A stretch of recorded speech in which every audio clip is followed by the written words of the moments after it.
Welcome to everyone in the room in Edinburgh and everyone online. It's absolutely fabulous to see you all here today, and thank you so much for making the effort to join us at the first National Marine Planning Forum for the National Marine Plan 2.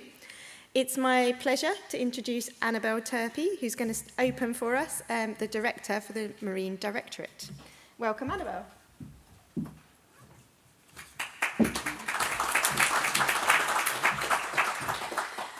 So good morning everybody in the room and online. I'm really excited to welcome you to our first National Marine Planning Forum. It is fantastic to see great turnout today, and I would also like to welcome those who are currently watching us live on Marine Scotland's YouTube channel. I just need to do a little bit of housekeeping. So for those of us in the room today, I just need to give you some practical and safety information. There is another conference taking place in the same building today. The event organisers have staggered breaks to ensure we don't disturb each other and to keep any queuing to a minimum during our lunch break. These are the important things.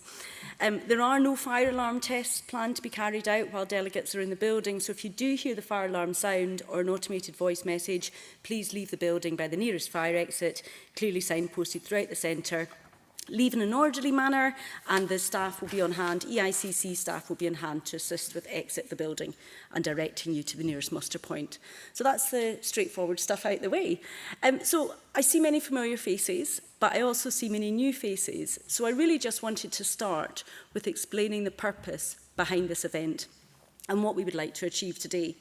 So today we're launching our first National Marine Planning Forum, and that's part of a programme of engagement activities, including further conferences such as this that we're going to undertake over the next couple of years to support the development of the new National Marine Plan.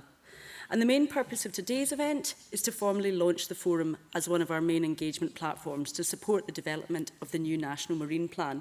Although, as always, there are many relevant conversations with specific policies already underway, and those conversations will be docked in with each other.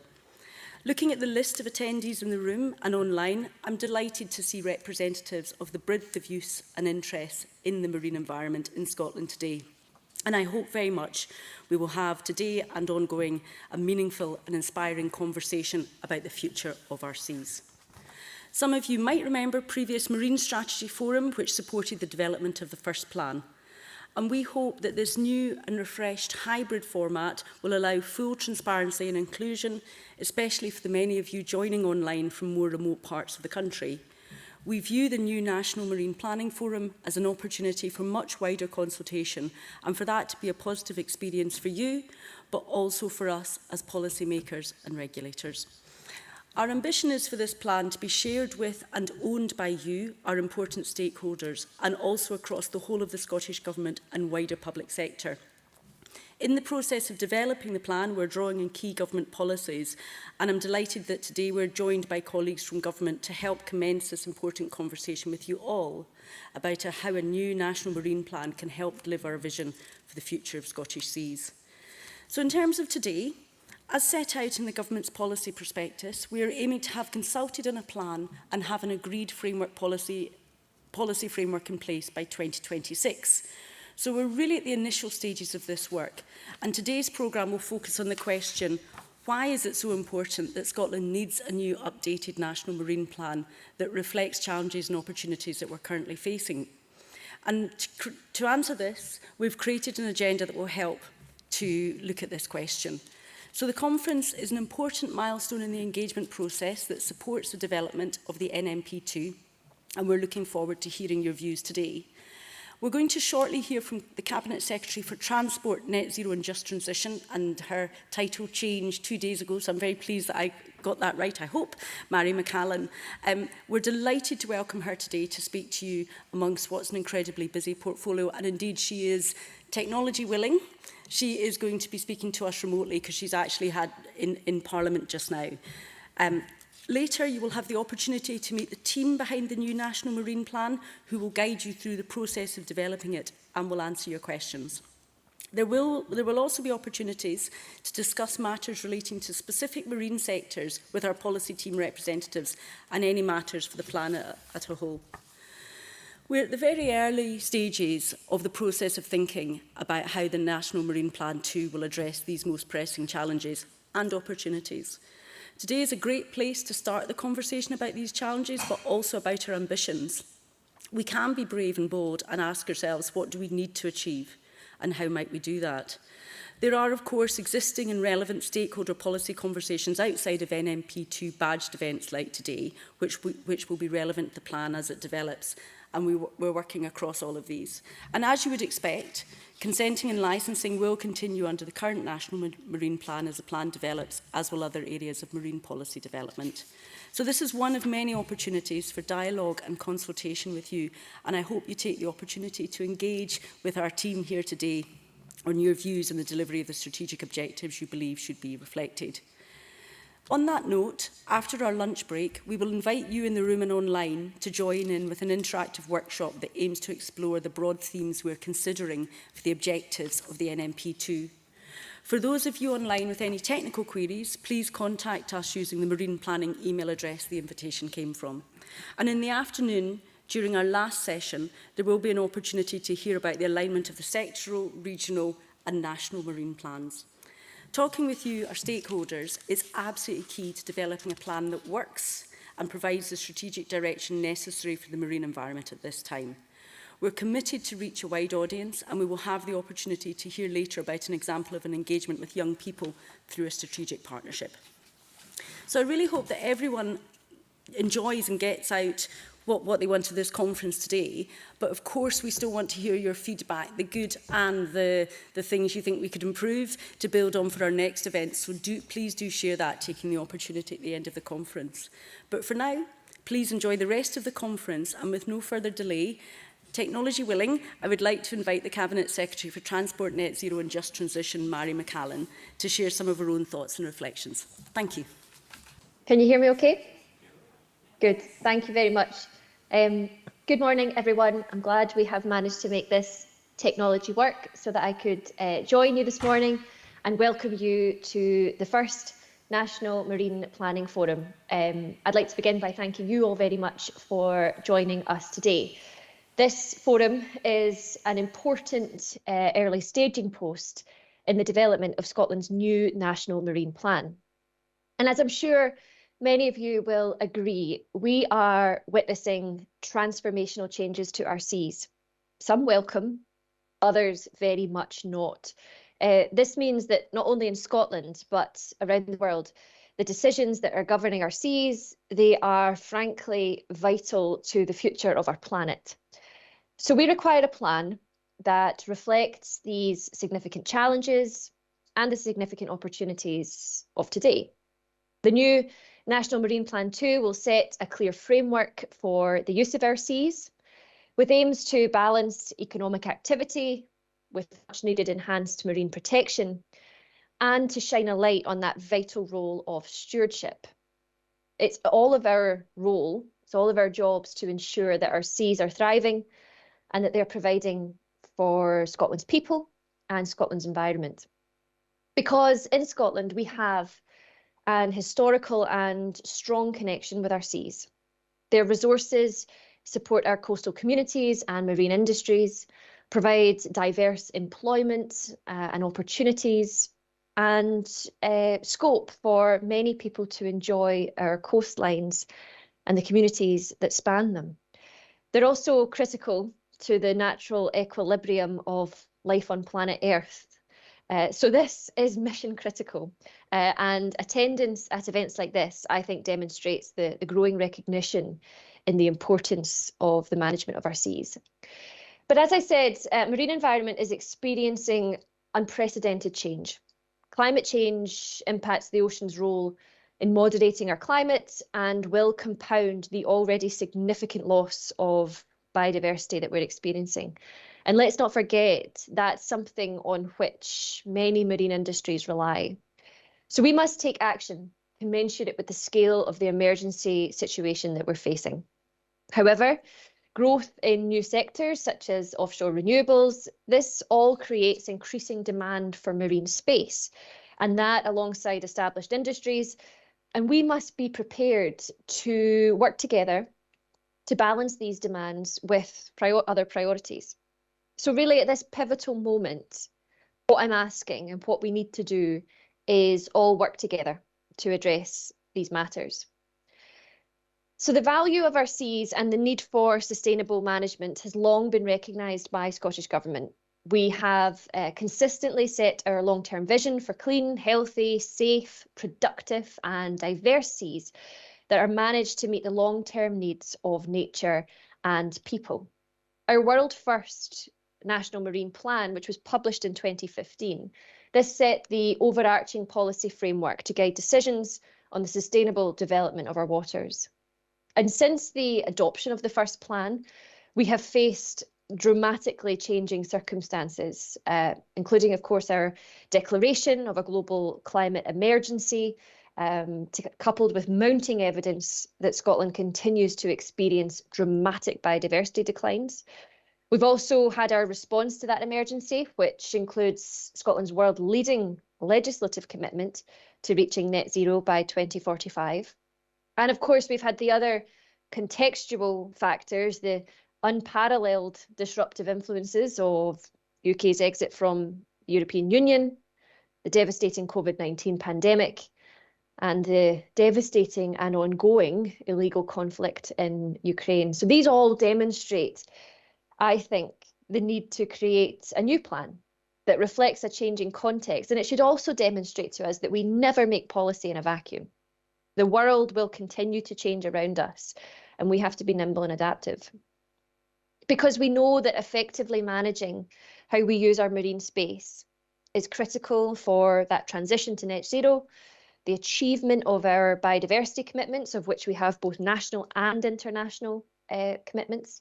It's critical to energy, it's critical to food security, and it gives us the opportunity to maximise a blue economy and what that can deliver for our environment, for our economy, and for our people. So I recognise the real challenge in finding the right balance between ensuring industry, in all its guises, has space to viably operate, and the need for enhanced marine protection on the other hand. And I think the development of the National Marine Plan 2 will help us get the right framework in place to manage that challenge and to have the right sustainable development of our marine spaces. And last year, you will all know, I hope, we launched our Blue Economy Vision. This sets out our ambition for shared stewardship of our marine environment, supporting ecosystem health, improving livelihoods, garnering economic opportunity, social inclusion and well-being. And, you know, that's quite a broad spectrum, but it demonstrates the co-benefits that our oceans can provide for us when managed well. And this overarching vision that we published, it set a bold new framing for management of Scotland's marine environment, and that right out to 2045.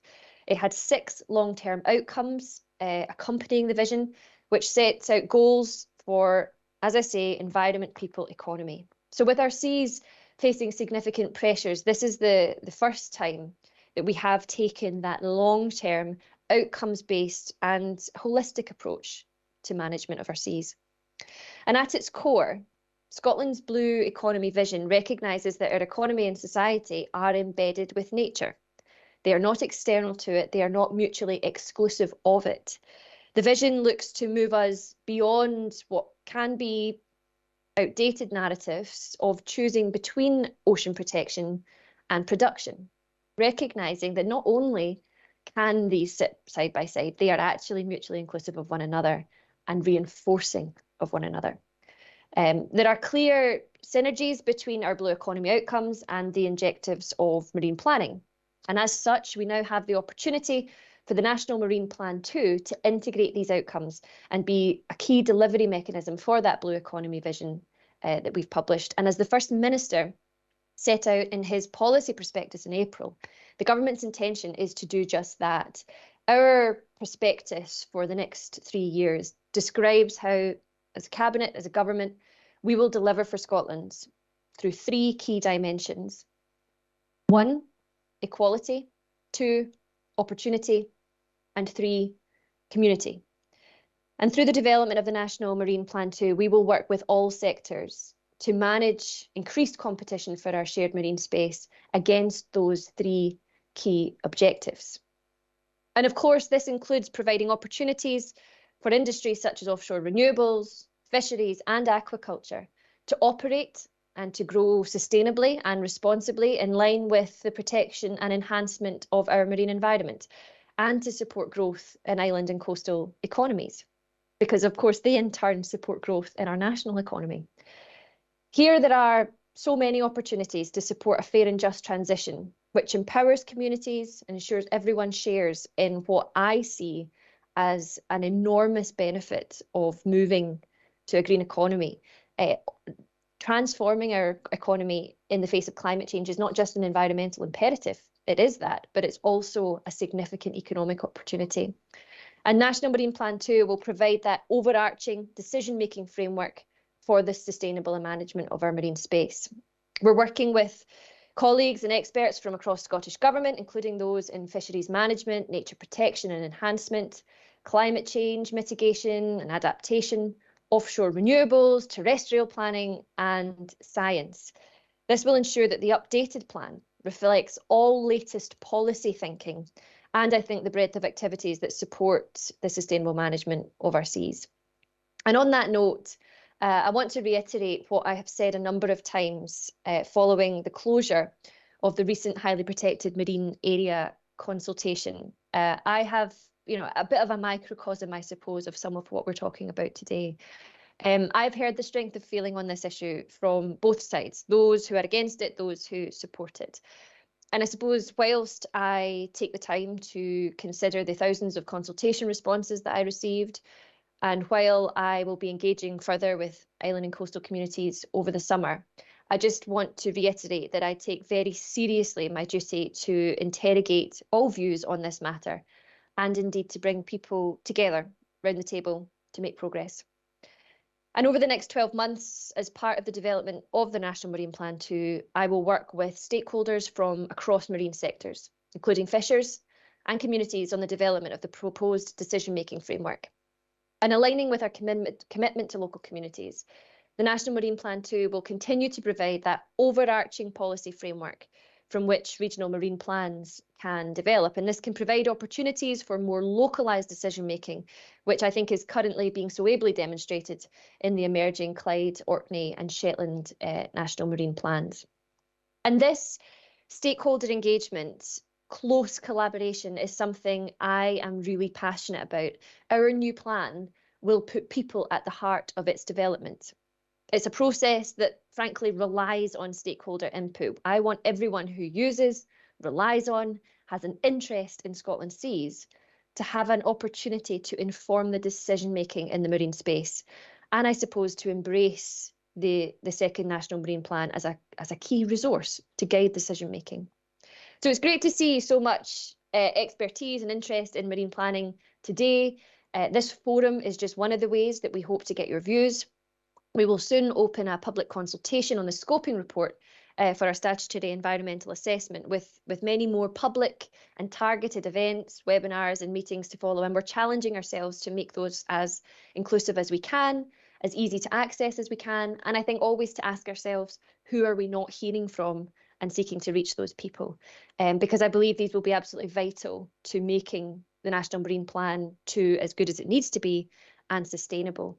And of course, today's event provides a space to learn about the development of the plan, an opportunity to input into its objectives. I know that later this morning, during the panel session, you will hear how the second plan will interact with other policy areas. That interconnectivity across government, of course, is vital when we're facing something at the scale of the climate and nature emergencies. And I'd encourage everyone here to ask the team, ask the panel, ask each other lots and lots of questions. It's my objective that everyone has an opportunity to feed into this and to participate. And as I say, I'm committed to interacting with previously underrepresented groups. That might be young people, it could be others. And myself and my team will be challenging ourselves on that. So look, I don't want to say a great deal more. Thank you very much for listening this morning. Thank you for giving me the chance to set out my stall as the Cabinet Secretary with responsibility for this. I suppose in conclusion, although this is undoubtedly a challenging time for managing Scotland's seas, I do believe that updating our National Marine Plan is an exciting opportunity for everyone to help reshape the framework for sustainable development going forward. It's an opportunity to update our framework, to ensure coexistence across sectors, to rise to the significant challenges that we face, but equally to seize what I think are enormous opportunities to tackle climate change, to halt biodiversity loss, and to support sustainable economic activity in our seas. And I would just close by saying that your voice in all of that is exceptionally important to us, and I hope that you will feed in very robustly to the process. So thank you for being here in person and online like me, and I hope that you find the rest of the day very enjoyable and insightful. Thank you.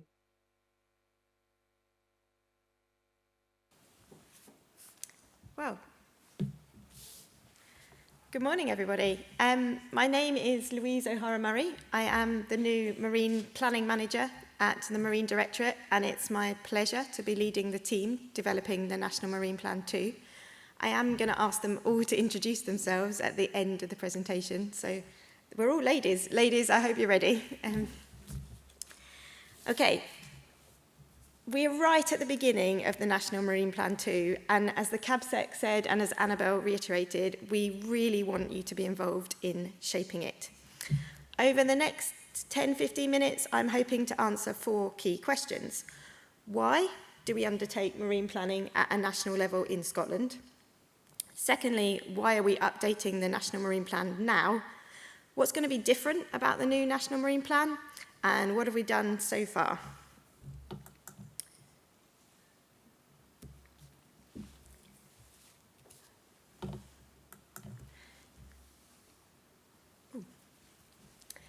Throughout today, we're going to be using Mentimeter to allow everyone in the room and those online to ask us questions.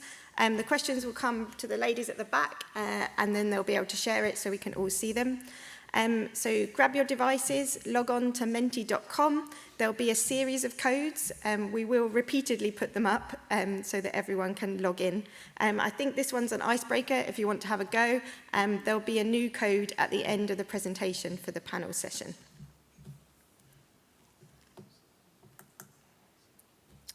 So why do we undertake marine planning at a national scale in Scotland? Well, marine planning brings together all those policy threads on how we manage our marine space. It provides this broad framework for sustainable development whilst incorporating environmental protection. It is required under the Marine Scotland Act, which covers the waters out to 12 nautical miles, and also under the UK Marine and Coastal Act out to the remainder 200 nautical miles. And it's that act which gives Scottish ministers executively devolved powers to carry out marine planning. Our first National Marine Plan, as some of you may remember, was adopted back in 2015, and it provides this overarching policy framework.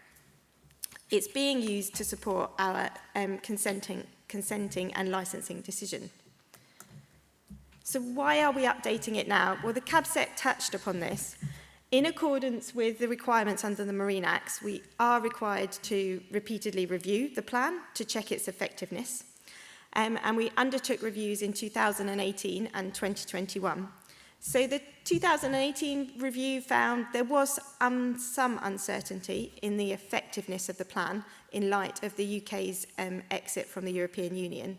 And in general, the policies were useful in decision-making, but there were some challenges to implementation. Now, the current plan contains general planning principles, high-level objectives, good environmental status descriptors, sector-specific policies, and it is becoming apparent that further guidance on how these all collectively operate would be really helpful. The 2021 review looked at the effectiveness of the plan post the exit from the EU, and in relation to other relevant matters.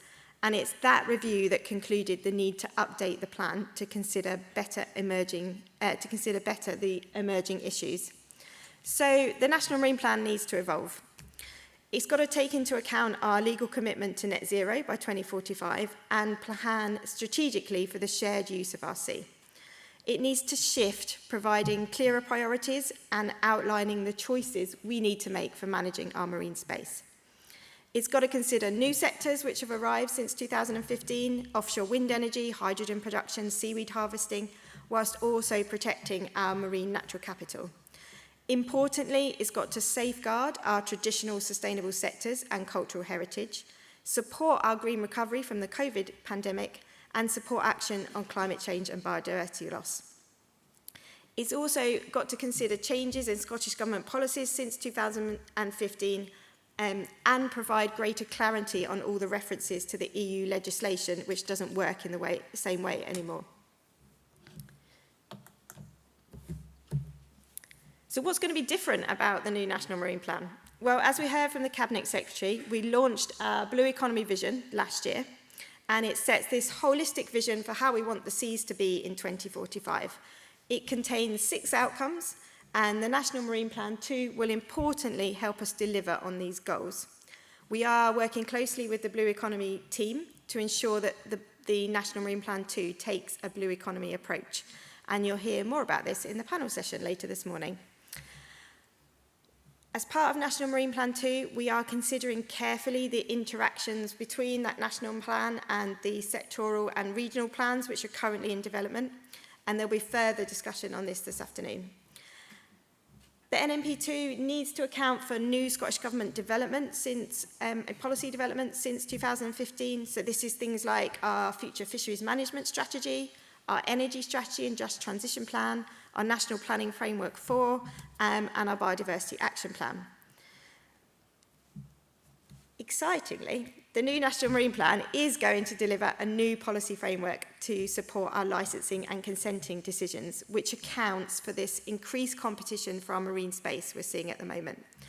This will be done in such a way which not only supports our commitments to reach net zero and enhance nature protection, but also ensures economic prosperity and a sustainable future for our islands and coastal communities.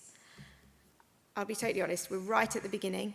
We do not know what this is going to look like, but we are really eager to work with you all on what that decision-making framework is and becomes. We're going to be working on it over the next 12 months. Our aims for the framework are that it supports the management of our marine space for everybody, that it gives greater clarity on opportunities for coexistence, and also opportunities for safeguarding Pacific activities. We're going to seek feedback continuously on the design of the framework, and we're going to consider this feedback along with our statutory requirements for the plan. As Annabel explained, the NMP2 will be a new statutory document, so it will guide public authorities in their decision-making, but the existing plan will remain in place until it's fully withdrawn and we adopt the new National Marine Plan 2. So, what have we done so far? Well, the development of National Marine Plan 2 has been split into 3 broad work streams. Firstly, developing the actual plan itself. Secondly, the assessment of the plan and policies. And thirdly, gathering all the feedback into shaping the plan. As part of the plan development and under the Marine Scotland Act, we are required to set out objectives for how we use our marine space relating to social, economic and ecosystems outcomes, and also relating to climate change, mitigation and adaptation. We've done a wealth of work gathering all the Scottish Government and UK Government policies and targets which could affect the plan or may need to be taken account in the plan going forwards. And this work has helped us to form the development of our initial high-level objectives for the plan. Now, these are really at the early stages. What we'd love to do with you all this afternoon is to get your collective brains on the themes that those high-level objectives for the new plans should be tackling. Things like climate change, offshore sustainable development, for example. So that's going to be the theme of the workshop this afternoon. The 2021 review also highlighted the need for an improved monitoring and evaluation framework for the plan. This is something we've begun to think about. We are looking to build the development of that framework for monitoring and evaluation as we develop the plan. It's not going to be an afterthought, so that the two hopefully are very cohesive and published together. I'm going to go into a bit more detail on the other 2 work streams. So the assessment of the plan under the Marine Act, the draft plan and the policies within the plan are subject to a range of assessments to consider the potential impacts.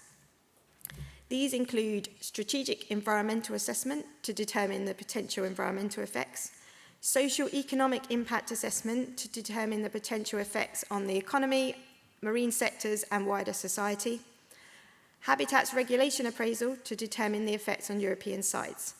The results of all of these three assessments will be summarised in the sustainability appraisal. All the assessments and the plan will be available for public consultation.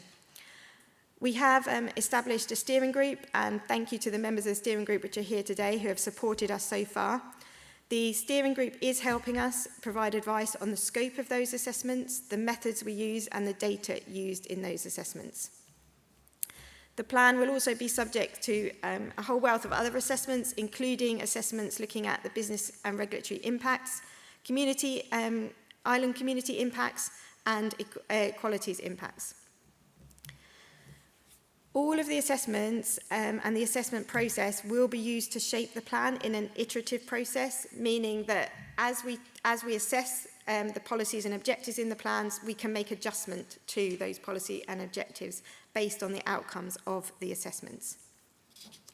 And as I said, all of the assessments will be available for public consultation.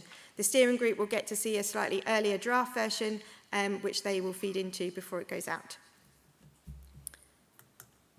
So on stakeholder engagement, as the CAB Secretary said, the development of this plan really does depend on wide stakeholder participation.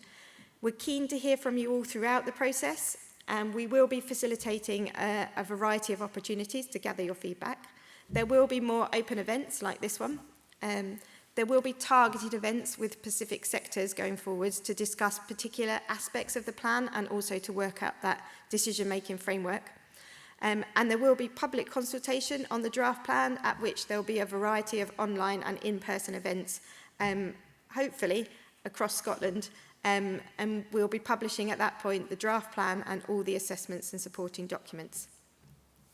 Following that public consultation, we will undertake a consultation analysis and consider carefully all the feedback and make any adjustments to the plan or the assessments as needed. We do envisage that post-consultation there will be further engagement with Pacific consultees on their comments and to ensure that we've reflected them accurately.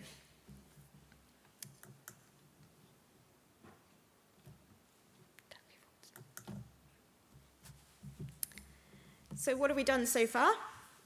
Well, along with beginning to develop the high-level objectives, we've been reaching out to you all to understand how you use the existing plan and what you'd like to see from the new plan.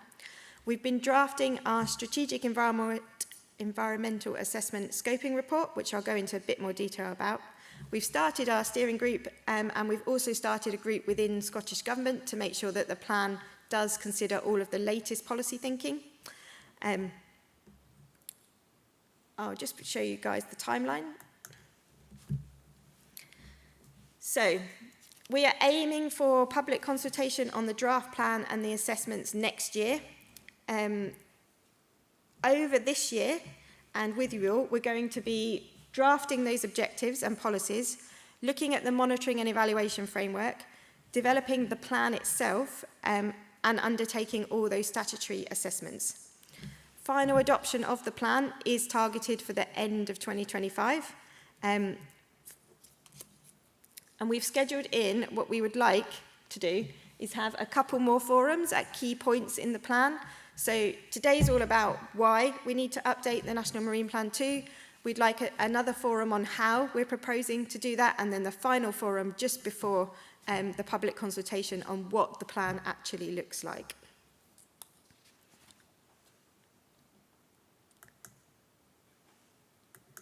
So I'm just going to touch on the strategic environmental assessment because this is the first thing that's going to come out. We are undertaking strategic environmental assessment. It means it's a means to assess the likely impacts of the plan on the environment and to seek ways to minimise the effects if they are significant. We're currently working through the first stage, so that's the screening and scoping. With help from the steering group, we will be developing specific methodologies for the strategic environmental assessment, and the findings from the assessment will be captured in an environment report. We anticipate that the drafts will be ready early next year for the steering group to have a look at, and the final environment report will be available as part of the public consultation. So the topics that need to be considered under strategic environmental assessment are set out in legislation. They're used to guide the assessment, and at this stage, because the National Marine Plan is so broad and covers so many sectors and such a large area of sea, we've scoped in everything as a precaution. This helps to set the level of the detail need to be covered for the environmental assessment and the report, and by considering it an early stage, we can think about the baseline and the likely environmental effects. So, as well as seeking views from the statutory consultation bodies on the strategic environment assessment, we'd really like to hear from everyone on what they think of the scope of that assessment.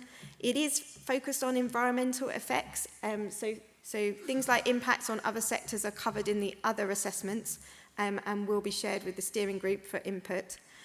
But we are planning to have a public consultation on the scoping report later this summer. We will be sharing details on the consultation through the mailing list. So if you aren't signed up and would like to be, please find a member of the National Marine Planning 2 team and they can help you out with that.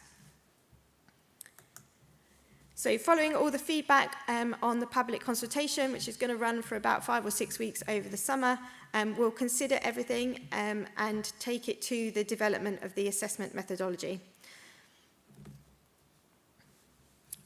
Okay, I think that's the end. So thank you for listening. I'll just wait and see if it's going to move. It's going to move. There we go. Right. Thank you for listening. Hopefully we have been clear on why we need to update the National Marine Plan 2. We are in a different space contextually than we were 10 years ago. We do think this is a great opportunity. There's a lot of things we can do through the National Marine Plan 2, which we weren't able to do the first time. We are keen to work with you all, particularly on that decision-making framework. And as I say, we want your collective thoughts today on those high-level objectives. That's what we're going to start with today. I'm going to ask each of the team to stand up now and introduce themselves. And maybe the 4 of you that are going to come to the stage to make your ways to the stage as well.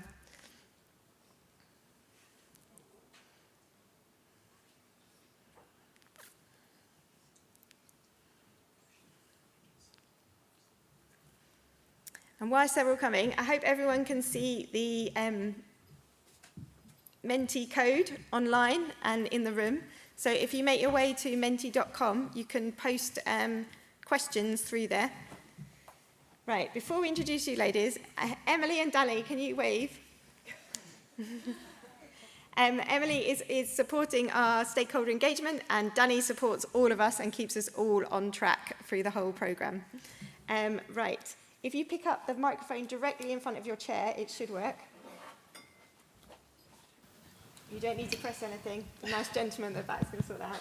Okay, I'm going to start with you, Rachael. Can you introduce yourself and your responsibility in the team? Thanks, Louise. Hi, everyone, and thank you for coming. My name is Rachael Scrimgeour, and I'm a Senior Policy Officer for the National Marine Plan 2 team. At the moment, I am responsible for leading on the work to develop the high-level objectives, and then we'll be also developing working with the rest of the team to develop the policies and continue engaging with yourselves. Thank you. Morning, everyone. My name is Emma Hedley. I'm one of the policy officers on the team. I'm currently leading on the work we're doing for the strategic environmental assessment scoping, and I'm also going to be leading on our monitoring and evaluation work. Morning, my name's Kirsten Dinwoodie. I'm another one of the policy officers in the National Marine Planning team. So I'm currently leading on our assessments work, so managing the procurement for our sustainability appraisal and the project management throughout that, as well as the suite of other internal assessments that we'll be doing. My name is Olga Mullay. I'm Stakeholder Engagement Lead for the new National Marine Plan. Some of you already know me, so my job is to organize events like this as well to enable the collaborative engagement with stakeholders that we're hoping to happen through the whole process of an NP2. Okay, thank you guys. Georgie and Julia, can we see the questions? Does that work? So for this session, we would like you all to throw as many questions as you can at us about the development of the National Marine Plan 2, and we will do our absolute best to answer them. Here we go. I think this is one to start Emma off with, which is, how will the Strategic Environmental Assessment assess the impacts on other marine sectors such as fisheries, or look at the impact of these sectors? Brilliant, thanks. So with this, I think Louise touched on it briefly there, but the purpose specifically of the SEA, so the Strategic Environmental Assessment, is to look at likely impacts of the plan and its policies on the environment. So for this assessment and the associated scoping report, it will be focused just on those environmental impacts. However, the kind of suite of other assessments that we'll be doing for the plan will cover impacts on a kind of wide number of other sectors. So we'll have our social and economic impact assessment that will be looking at impacts of the plan and its policies on kind of different social and economic matters across all sectors that may be affected. We'll also be doing assessments that will look at plan impacts on island communities, for example, plan impacts on businesses, and kind of a number of other assessments. So although the SEA, the Strategic Environmental Assessment, is kind of more environmentally focused, we will have the other assessments. It's just that this SEA is the first one that we'll be kind of starting with. We start the process now, and then we'll have those other ones following. Brilliant, thank you, Emma. Okay, do we have a next question?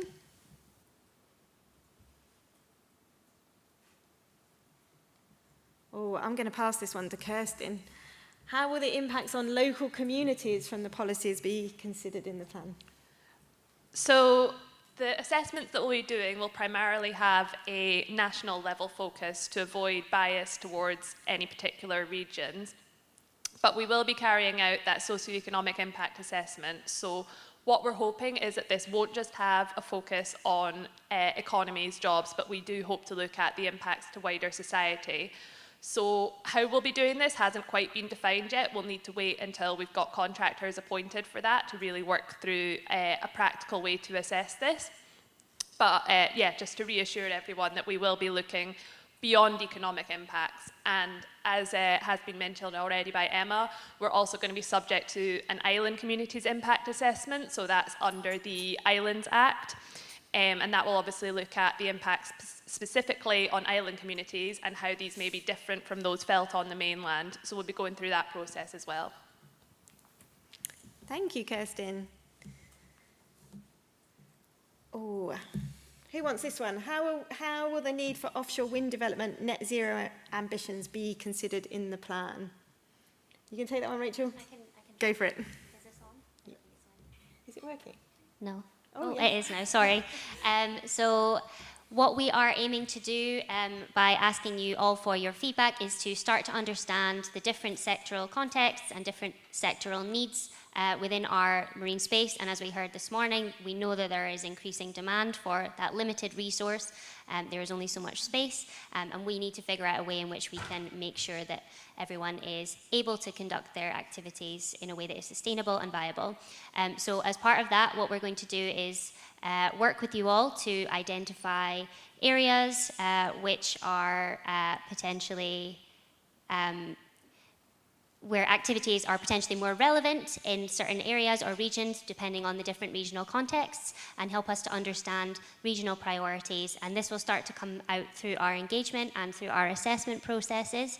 And obviously, the National Marine Plan 2 development will take all of the assessment process information from the sectoral marine plan for offshore wind energy, and we'll be incorporating that to make sure that we are actively trying to promote certain offshore wind developments in areas that are suitable. And what we will make sure we do as part of this decision-making framework is try to encourage coexistence where possible and where we are able to do so. And again, that's really important where we're able to get your input as to how to make that happen. Thank you. Okay. Oh, is the timeline realistic? Well, this is Danny's domain, but she is not on the stage, so I'll take this one. The timeline is ambitious. It's a commitment in the First Minister's policy prospectus. It is something we want to really keep to. We're going to try our absolute hardest to do it in the next 2 years, but that requires a lot of input from you guys, and we know we are going to be calling on your time to do that. So yes, we're going to try and do it in the next 2 years. It is going to be a lot of hard work. We're all up for it, aren't we? Okay, next question. Who is on the steering group for National Marine Plan 2? Olga, do you want to take that one? Who have we got on the steering group? Yeah, I can take this one. This group was set up to support much more technical engagement with all the assessments work. It's a very wide group of stakeholders. There are many sectors in there. And the full list will be actually available soon on our website. So the update is coming out at the end of the month.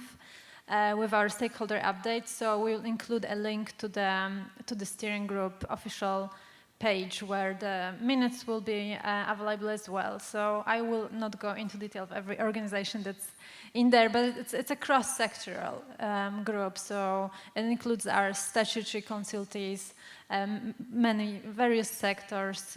So yeah, I hope this will be available at the end of this month. Everyone can access full list. So it's official, it's transparent. Brilliant, thank you. Oh, I think it's another one for you, Olga. How will the engagement ensure that a wide variety of voices contribute and it's not just the loudest? It's a good question. It's not an easy question. Stakeholder engagement, widespread stakeholder engagement, it's crucial for the development of the new National Marine Plan, so we take it very seriously to make sure that we do not only speak to the same stakeholders over and over. So we proactively try to reach underrepresented groups. We try to utilize existing channels that exist between particular groups of stakeholders and just like appear there. We created, at the beginning of the year, we created stakeholder survey link where we share it externally wherever possible to build our database of stakeholders. But since we developed this link, we actually grew our database quite significantly, and it's really pleasing to see that there are many sectors in there. So it is a very wide representation. For events like today, we are also trying to make sure that even though the invitation was open, but we were carefully monitoring who was registering, what organizations, and the final confirmation of the ticket for today was sent to delegates after we were sure that we have wide representation of sectors in the room. So even little practical examples, they help us having much more diverse conversation with stakeholders. Thank you. If there is sectors or people or organisations which we haven't reached out to that you guys are aware of, please let us know. We are keen to embrace as big an audience as possible. And as Olga mentioned, we're going to try and do a variety of different events, try and do a variety of different ways that you can feed into the plan to try and capture as many voices and shape that plan collectively as possible. Oh, I'm going to ask Rachael to start this one. How spatial do you think the National Marine Plan 2 should be? Thank you, Louise. So at the moment, the existing National Marine Plan does not set out a spatially explicit framework. A lot of the spatial direction is provided by the sectoral and regional marine plans, and I think it is, we're still exploring options, but I think it is anticipated that the National Marine Plan will provide a little bit more strategic spatial direction, but the spatial explicit guidance will remain as part of the sectoral and regional planning. However, we're still exploring options for this. And we will obviously take into consideration all of the different emerging feedback that is coming out as part of the wider sectoral reviews of other specific sectors, such as the aquaculture review. I don't know if anyone else would like to add anything to that. No, I think it's a great answer. we are, so this is still in the thinking stage at the moment, as Rachael said. Okay, next question. Oh, what data will be used to make the assessments, and how will you account for regional differences? Kirsten. So the primary evidence base for our assessments and for the plan development in general will be SMA 2020, so Scotland's Marine Assessment 2020. We are aware that obviously, as this was done a few years ago, some things will be new or needing updated. And so we are seeking directly through our steering group additional data, but also we do welcome it from any sources if people have information they think may be useful to the plan development or assessment, provided it kind of fits our QA procedures. Accounting for regional differences, as I said, we are aiming for these assessments to be at a national level to avoid regional biases. However, if we do go down, as Rachael said, a more slightly more spatial route in terms of having policies or objectives that are differing between different regions, then we will account for this in the assessment process and look to seek specific, whether it's scientific data or stakeholder feedback in relation to this. Thank you, Kirsten. Yeah, so as Kirsten said, we're right at the beginning of the assessments. We're still looking at the data and the methodologies. So if there are regional data sets, if there are national data sets we should be looking at, please do get in contact through the NMP web email and let us know, and we'll consider them all. Oh, okay, this is another one for Olga. Representative and inclusive stakeholder engagement is key to informing the plan. What are you going to do differently this time to maximise this? I wasn't around with the previous one, but I hope this time we are doing things differently. So, for instance, we want to make sure that the engagement is inclusive. So, for example, an event like this event is live streamed.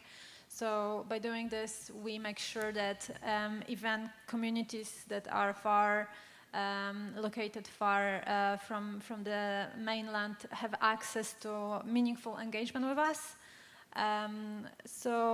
Transparency also, we're going to be publishing a lot of information on our website. We're trying to make sure that what we're doing differently, we're trying to make sure that we're speaking to groups that haven't been involved in a previous plan. For example, one of the kind of side projects for engagement we're currently working on as strategic partnerships with young people of organizations that are supporting young people interested in marine planning. We are very much aware that the National Marine Plan is quite a difficult technical topic could be for some young people. So we need to make sure that the language we use and the information that we provide is tailored and customized to their needs. So by establishing these partnerships, we're kind of getting direct access to groups who are really interested. There are many fantastic young people in Scotland really interested in marine planning. I was even surprised when I found out how much interest is in there. All they need is information, education, and access to us as decision makers. So we're going to make that happen, and you're going to hear actually later today, we invited one of the partnership organizations to talk a little bit more about it from their perspective. So I don't want to steal the spotlight, and yeah, thank you. Thank you. Okay, we'll take another couple of questions, I think, and then wrap up. Oh, I think Olga's just covered that one a little bit. Okay. This is a good one, Rachael. Okay. Is the vision for National Marine Plan 2 to embrace full prioritisation of sectors to manage the increased competing demand we see? And will environment be treated as a sector to prioritise it within the plan? Thanks very much. So at the moment, as part of the objectives development work, we are looking into how we can consider the different regional contexts, as we've said before, and the different needs within different regions or across different sectors, and figure out a way in which this can be reflected within the decision-making framework. We know that this plan cannot be all things to all people, and there will have to be some likely compromises. What we need to do is make sure that that's balanced, and a part of that is making sure that that comes out clearly in the in the decision-making framework, and that there is guidance as to how we can achieve that. So in terms of considering how we might prioritise activities, we're not quite at the stage yet where we know what that could look like, but we are exploring opportunities and options for that. So if you do have any thoughts, please do send them in. We're always willing to hear from you about that. In terms of whether the environment will be treated as a sector, so the environment is very much seen as one of these cross-cutting things, and it would, we are still exploring, as I say, nothing is set in stone, but it would be one of these cross-cutting elements that's interwoven throughout all of the different sectoral policies or regional policies, but there will be specific environment-focused policies and objectives, because we know we need to have them to address these biodiversity and climate crisis, as well as making sure that we can develop our sustainable blue economy. Thank you. So just to emphasise what Rachael said there, the National Marine Plan 2 will be delivering the framework for decision making, which may include some level of prioritisation. It itself is, we're not aiming to prioritise parts of the sea within the National Marine Plan 2. It's focusing on the framework, and that's what we want to come and discuss with you all. Oh, who would like this one? Will other UK marine plans be taken into account and have the learnings from them to take into account into National Marine Plan 2 development? Go for it, Rachael. I can start, and then my colleagues can jump in. So we are currently having quite extensive engagement with some of the other devolved administrations and the UK government in terms of their marine planning activities, and sharing lessons learned and finding out what engagement and opportunities that they have going on. We know that there are several intensive processes going on within the other devolved administrations to update marine plans for those regions, and we are trying to make sure that we are aligning as far as possible. So where we are able to do so, we are incorporating these lessons into our thinking process, and we do meet quite regularly. And one of the issues that we are discussing is about how to prioritise different sectors or different regions or different objectives, because we're hoping for an approach that is complementary across all of the devolved administrations, because as we know, the ocean is one continuous body, and it doesn't do us any favours to have very differing policies that don't complement one another.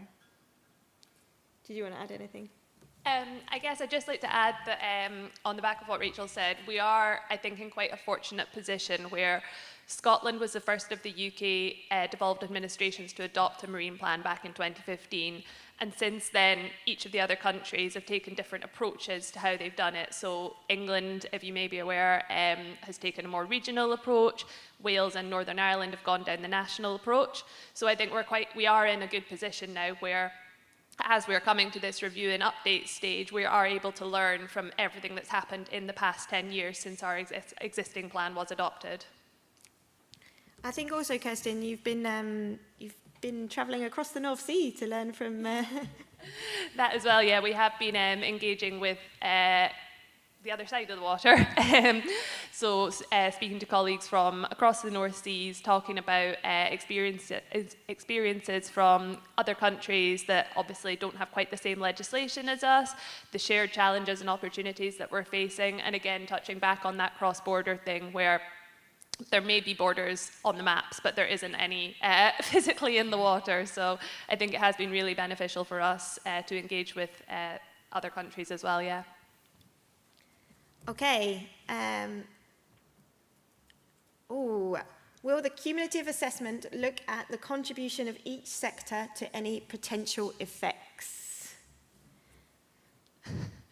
So, as I said, we are still in the very, very early stages of our assessment process. So Emma's been working on the Strategic Environmental Assessment Scoping Report, and it is a legal requirement of that legislation to look at the cumulative effects of the plan the plan policies as opposed to more tangible effects of specific sectors.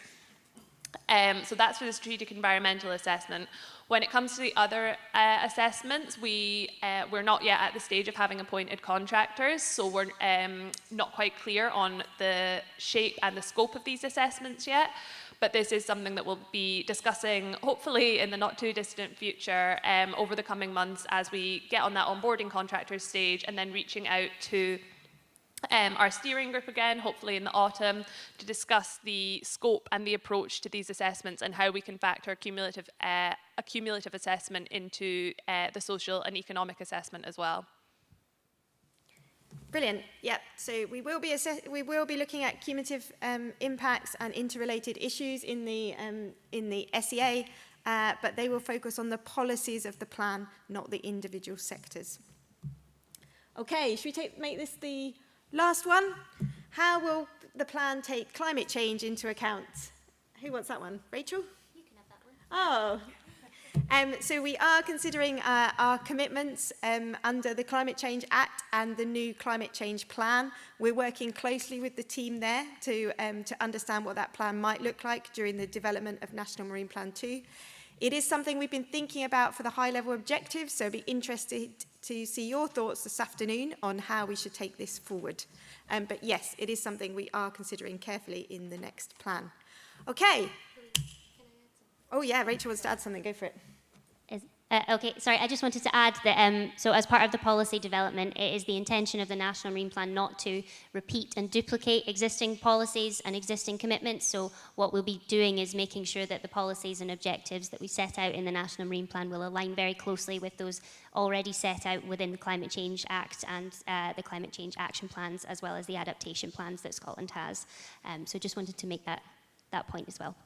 Brilliant. You said it clearer than me, Rachel. Okay. You guys have been sitting down for a long time. Thank you so much for your questions. We're going to break now for coffee, and there will be a panel session just after this where there'll be opportunities to ask how the new National Marine Plan 2 is going to deliver on Pacific aims and ambitions from the Scottish Government. So please enjoy the break, mingle, and come back here for 11:30. That would be really helpful. Thank you very much.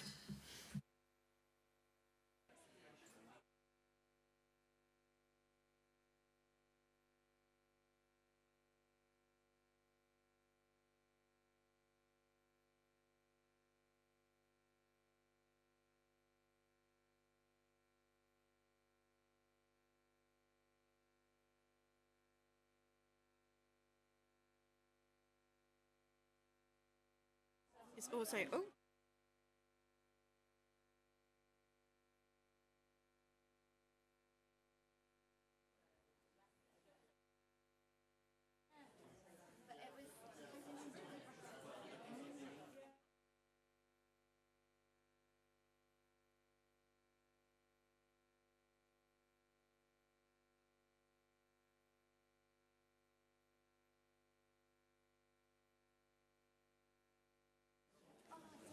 Hello, everybody.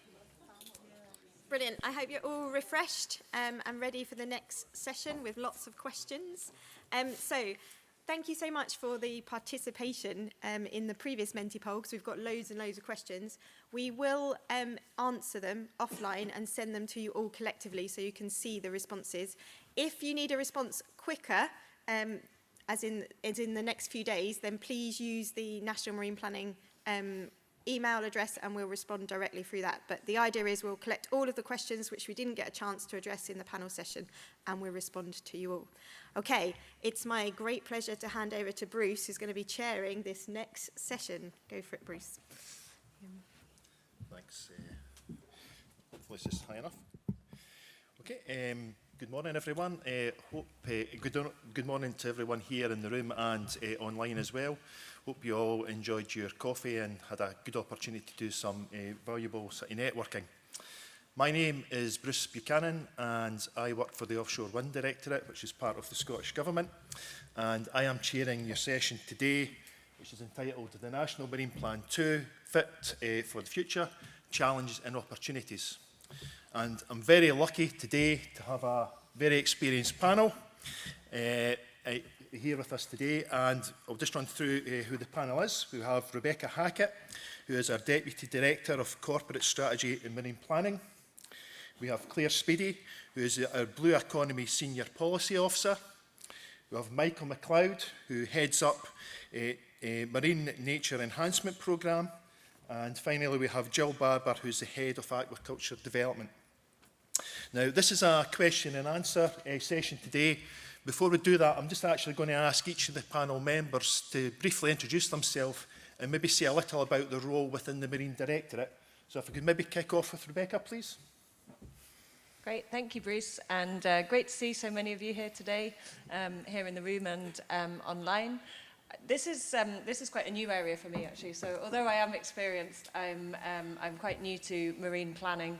I've joined Marine Directorate in the past few months, and as Bruce said, I'm responsible for corporate strategy and marine planning.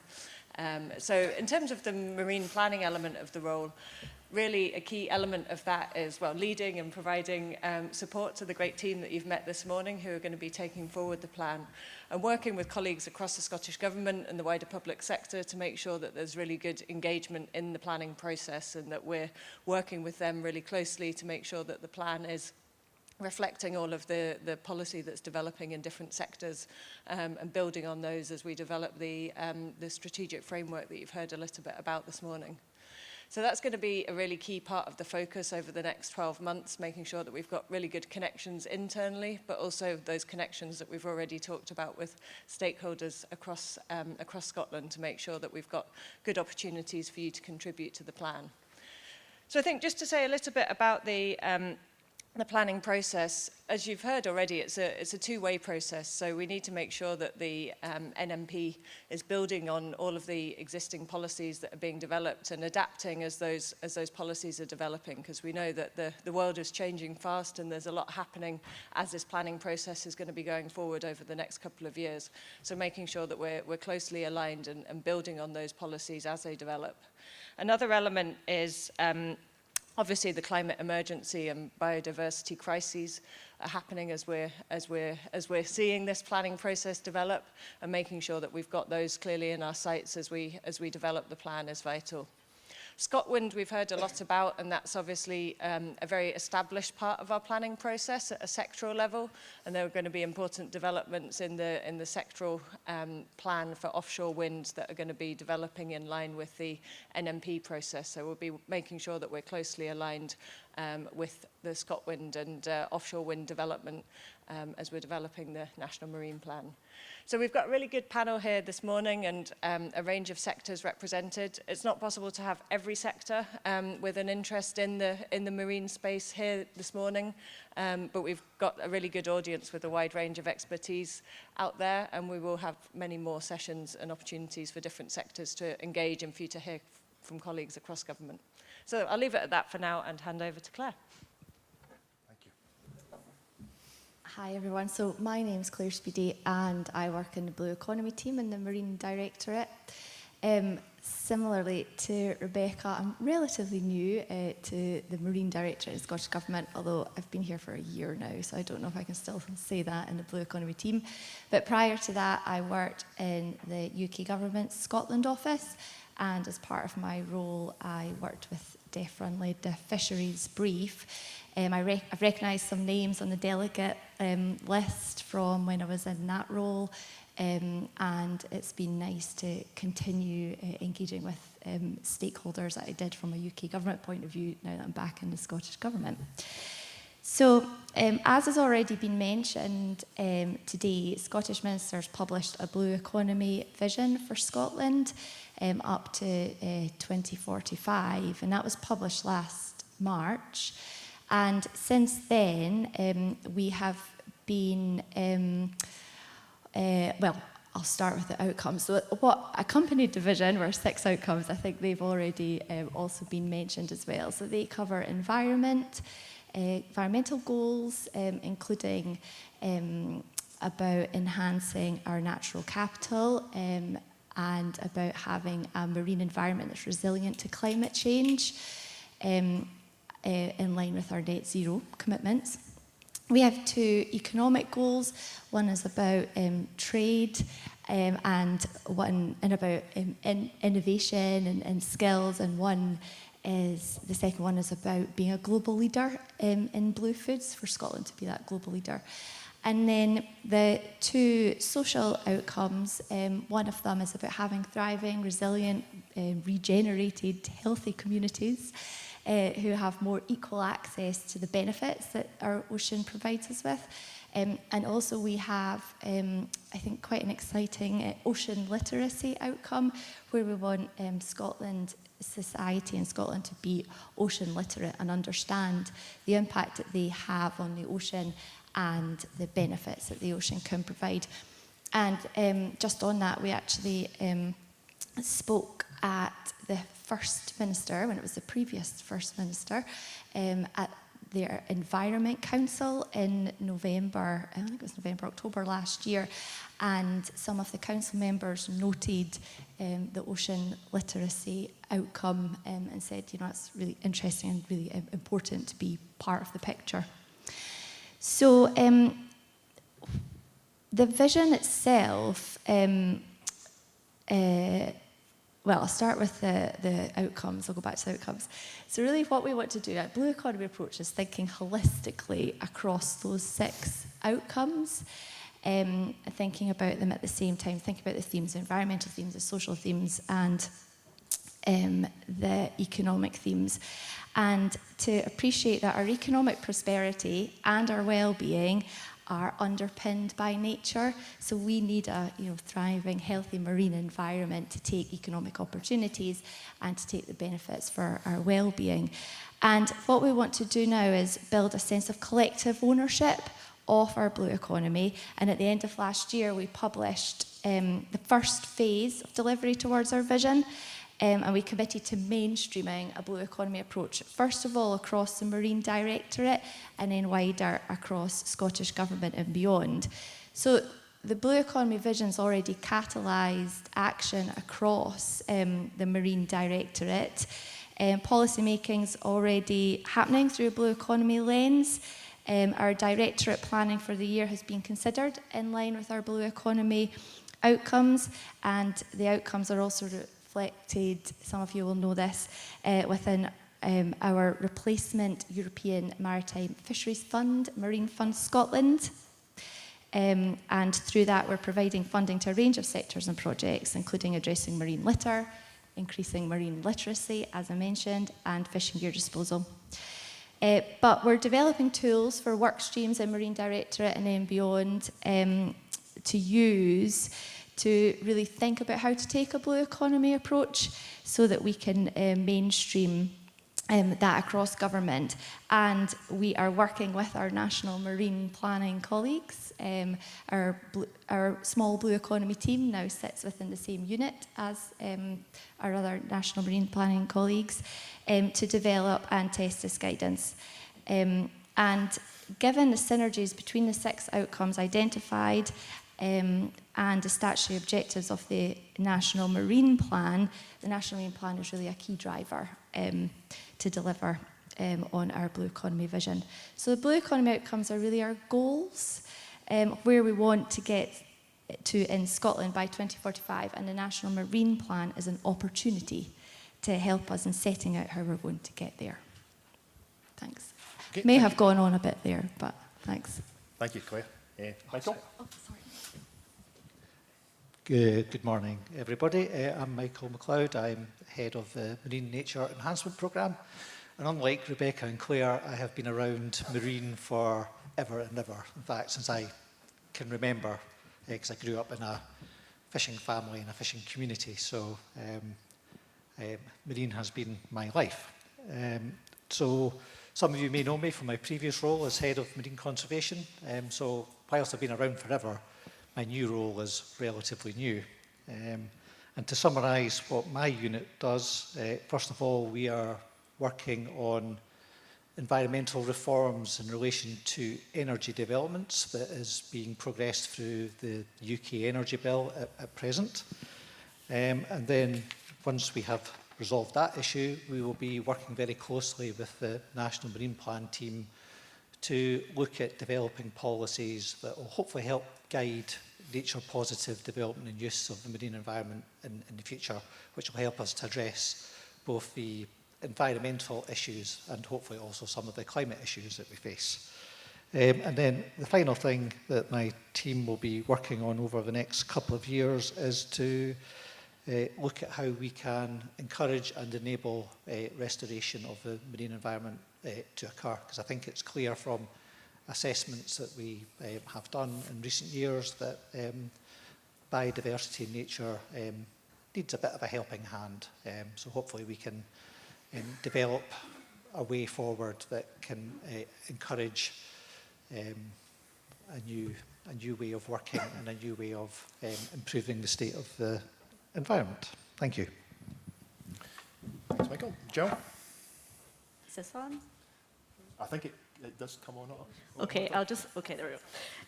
Yeah, hi everyone, I'm Jill Barber, I'm Head of Aquaculture Development in the Marine Directorate. I think there's probably quite a lot of people in the room today that I've not met, so I will be around over lunch if you want to come and have a discussion about aquaculture. I will keep it short because I've gone last, but I manage a team that's responsible for a couple of programme for government commitments at the moment. One is a vision for sustainable aquaculture, which we're expecting to publish in the coming months. Been working over that the last year or so.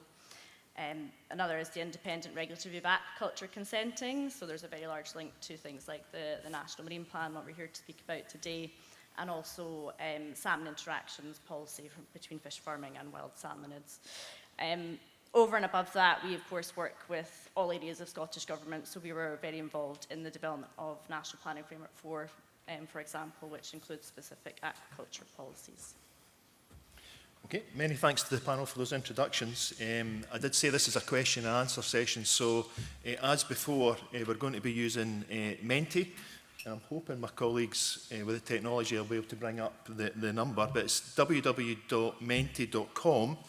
And we have a different number, so the number for this session is 7201 6005. Okay, and that's up on the screen, so hopefully everyone can see that.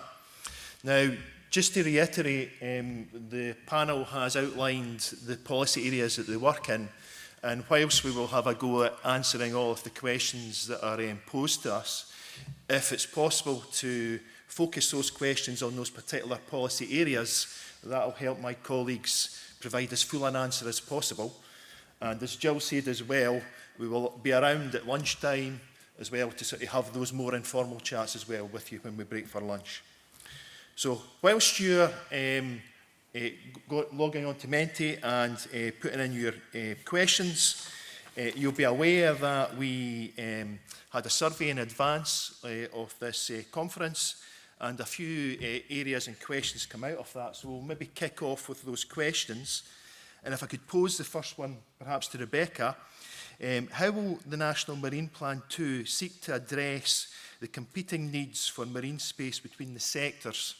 And I know this was something that was raised by the Cabinet Secretary and was touched on, I think, by our colleagues in the National Marine Planning team.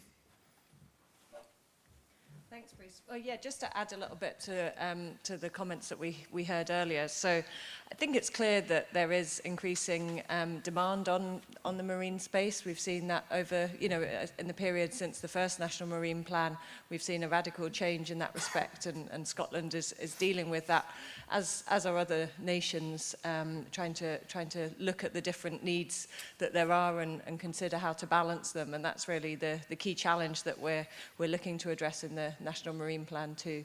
So we are looking to take an approach that does help us work through these priorities, looking at opportunities for coexistence where that's possible, but recognising that there might need to be some spatial restrictions to take account of the different needs that we have and the different sectors with an interest in the marine space. We do recognise fishing is important for many coastal communities, and we want to make sure that there is the space needed. for that to continue, but we also need to make sure that there are balanced needs for different users of the marine space, and the process that we've talked about this morning in terms of developing the framework for decision making and looking for your input as part of that process. That's really what the National Marine Plan is all about, and why we're here today to kick it off. So that's really going to be an in-depth process over the next 12 months, where we're looking to develop and design this framework, looking to get your input on it, and looking to look at that as well as the statutory commitments that we have for the plan and the different assessments that were talked about this morning. NMP2 will draw on the policies that exist across the different sectors. So, for example, if we think about the fisheries sector, we've got things like fisheries management strategy, remote electronic monitoring, we've got the future catching policy, inshore cap, vessel tracking. All of these kind of policies and the existing frameworks will build into what we're doing in the NMP process, and we see that across other relevant sectors as well, like the offshore wind sector, where we've got the sectoral plan being updated, and that's targeted for public consultation in autumn this year. So that's a little bit more on that answer, and happy to say more if there's further questions. Okay. Thank you for that, Rebecca. And the next question, one for Michael, I think, is how do environmental protection policies fit within the National Marine Plan 2? Thank you, Bruce. So I think, first of all, it's worth recognising that there are, of course, separate environmental laws that government regulators and users of the seas have to comply with. And, you know, the National Marine Plan won't replace those. They'll still exist. However, when we think about the current state of Scotland's marine environment, if you have, I'm sure, all looked at the 2020 assessment, which doesn't paint the rosiest picture about the state of the environment, then it's clear that we do need to take action. So in terms of National Marine Plan 2, I always think that the Marine Scotland Act has three sort of overarching requirements. One is to achieve sustainable development of our seas, and that has to include the sort of protection and enhancement of the marine environment, and also furthers climate change, adaptation and mitigation. So there are three things that the plan's going to have to try and balance. It's getting sustainable development and growing the economy, addressing the state of the environment where it can, and so that we can make progress towards achieving good environmental status, and also being clear about what the plan can do to address climate change. So in terms of environmental protection policies, as I said in the last question, you know, if we're taking a nature positive approach and addressing things such as restoration, and perhaps there will be a need for enhanced protection policies, and I think things that would come into that category are HPMAs, but I'm not going to say any more about that. And the plan will have to try and strike the balance and allow for all of that to happen, which I think is incredibly difficult, but I think it's a challenge that the team are up for, and it's trying to make sure that all of the policies fit together in a way that makes a coherent plan. Thanks, Michael. And as the team have already said, the National Marine Planning team, they've been working with Michael and teams across the Scottish Government to ensure there's that join up. Okay, so the next question we have is, what's the difference between Scotland's blue economy vision and Scotland's National Marine Plan? So, Claire, could you pick up that one? Thank you. Okay, is it working? Yep. Yep, it's good. Yeah, so as I mentioned, the Blue Economy Vision really sets out our ambition for our marine environment up to, and sectors and wellbeing up to 2045. So it, I suppose, sets out how we want decisions to be considered thinking about those different themes that I've mentioned and the 6 outcomes. And also it's in relation to decision making right across Scottish Government, not just within the Marine Directorate. It sets a context government-wide and beyond, and supports, I suppose, a cohesion of policies that are impacting on the marine space and environment. The NMP2, as I've been hearing, is a statutory policy framework, and that provides a structure for decision making. So as such, that is one delivery vehicle, I suppose, for our blue economy vision. And where we are now is, I suppose, the next step is taking our blue economy concept and putting it into practical policy making, and that's what we're working with the team on doing. But I think it is important to say that NMP2 will not obviously capture all marine related activity. As I said, there is activity going on across Scottish Government, for example, in the city regional growth deals. They're looking at business cases that will have elements that impact on our marine environment, so we're engaging with our colleagues there. I think I understand at the moment that the population team are thinking about how to address depopulation, and again we're engaging with them in that work. So yeah, I think it's for the blue economy vision, it's that government and beyond perspective. Thanks. Okay, thank you, Claire. Before I move on to the next question, just a reminder to everyone, the code, if you're trying to log into Menti, it's 7201 6005. So just a reminder of that code. Okay.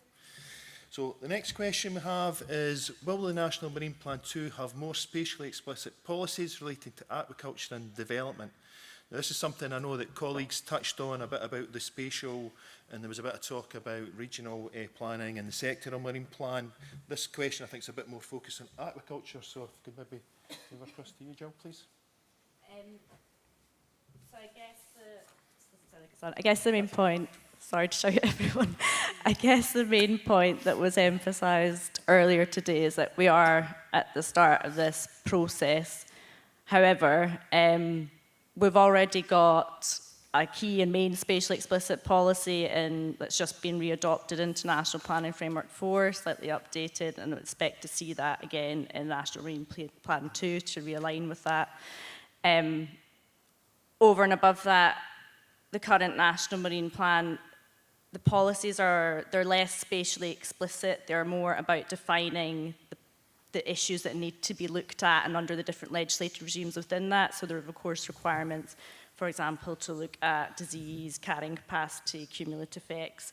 But the actual very specifics of each of those policies, I wouldn't expect to see written in detail into the National Marine Plan, because that needs to maintain certain flexibility, but it should act as a guiding framework. An example of, I just want to say, National Planning Framework 4 has obviously recently been adopted, and one of the key elements of that is that the local development plan should seek to guide aquaculture development to the best locations, meeting both environmental and industry needs.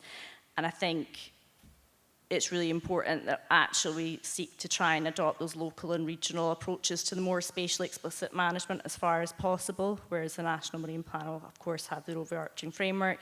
A really good example of spatial policy enhancing out with the overarching framework is, of course, the new SEPA Sea Lice Risk Assessment Framework.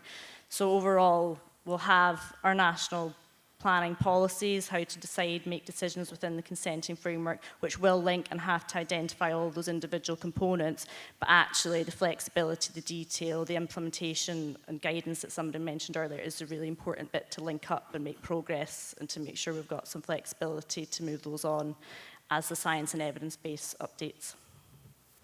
Okay, thank you. Okay, what opportunities for nature enhancement do you hope the National Marine Plan 2 will provide? I guess, Michael? Thank you for the the question.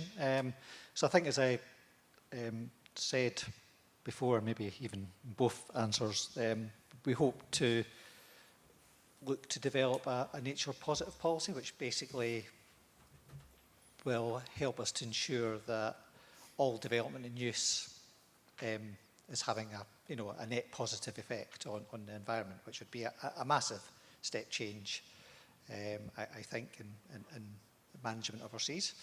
And also, if we bring forward restoration policies, clearly if those are within the national plan, then they are considered on the same level as all the other policies within the plan. So there's a really great opportunity to set new policies that will allow us to hopefully start making inroads into addressing the issues that came through from Scotland's marine assessment in 2020. Okay, thank you, Michael. Looks like you're getting all the questions today, Michael. What baselines are you setting for good enough biodiversity in the sea? I'll repeat that. What baseline are you setting for good enough biodiversity in the sea?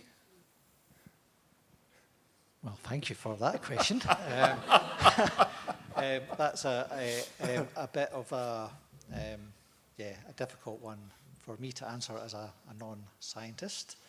I think the danger with setting baselines is that you invariably people pluck a certain year out of history and say, oh, that's our point, and we think that's the good point. I think that's incredibly difficult because, apart from anything else, we will probably argue for about 10 years over which point in the last 100 years we should set that at. And I don't think that helps make the progress. So I'm not sure that a baseline is terribly helpful, albeit we do obviously have indicators which have thresholds and such like attached to them.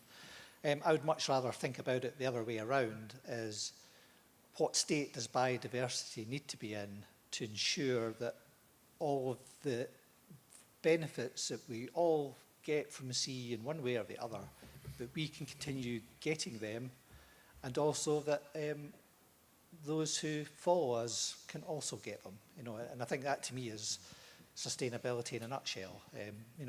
We do derive lots of benefit from our activities in the sea, and we should continue to do that and make sure that others can also get that benefit in the future. Just to add, that monitoring and evaluation is something that we are considering at the moment, certainly within our Blue Economy vision work. We obviously need to monitor our progress and know that we are moving towards delivering our vision. So we've been working closely in the context of Blue Economy with our marine analytical unit colleagues and our marine scientists. And actually in February this year, we published a document, a bit of a status review of our oceans within the, I suppose, in line with the 6 Blue Economy outcomes. And what our colleagues did there was they looked at the existing data and did, to start that process of pulling out what we know is out there and will help us going forward in assessing whether or not we're reaching our vision by 2045. And we will be producing a monitoring and evaluation framework, and that work will contribute towards that. And certainly biodiversity, I think, was included. I can hand out any links if anyone would like to be pointed towards the direction of that document. Okay, thank you, Michael and Claire, for that. So the next question is, how does the Blue Economy strategy fit in with National Marine Plan 2? What happens if there is divergence? Claire, can you pick that one again? Yeah, okay. So as I mentioned, the Blue Economy vision is, I suppose, sets out the goals of where we want to get to. So at the moment we are engaging with the team, and we will be working with them and going forward so that the NP2 is thought about in the context of the different the themes, economic, social and environmental outcomes. If I don't think that I can say, I don't think it's about divergence. Our blue economy approach is thinking holistically about the different factors in play. And when reviewing and designing this National Marine Plan, it's thinking about all the different factors. I suppose to give a bit of an example of, to put it in context of what we see as a blue economy approach, if you take this is a basic example, but if we take a marine restoration program, we may think, oh, that's a primarily an environmental policy. But then we can look through a blue economy lens and think about what other social and economic goals can we gain here. So, for example, we have some evidence that socially deprived areas may have less access to nature. And nature, it's reasonable that nature provides increased well-being physically and mentally. And so in a marine restoration policy, we could take the opportunity to look at projects which may overlap with areas of high social deprivation, thereby moving us towards our social outcomes.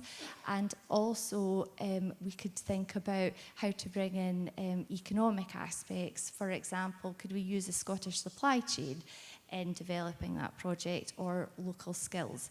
So as I said, it's that broader view of thinking about everything across the board. And obviously there will be regional differences. It's not a one-size-fits-all approach here. It will depend on the particular policy, the particular project. Thanks. Okay, thank you, Claire. So this question we've got is practicality. How do you aim to increase ocean literacy?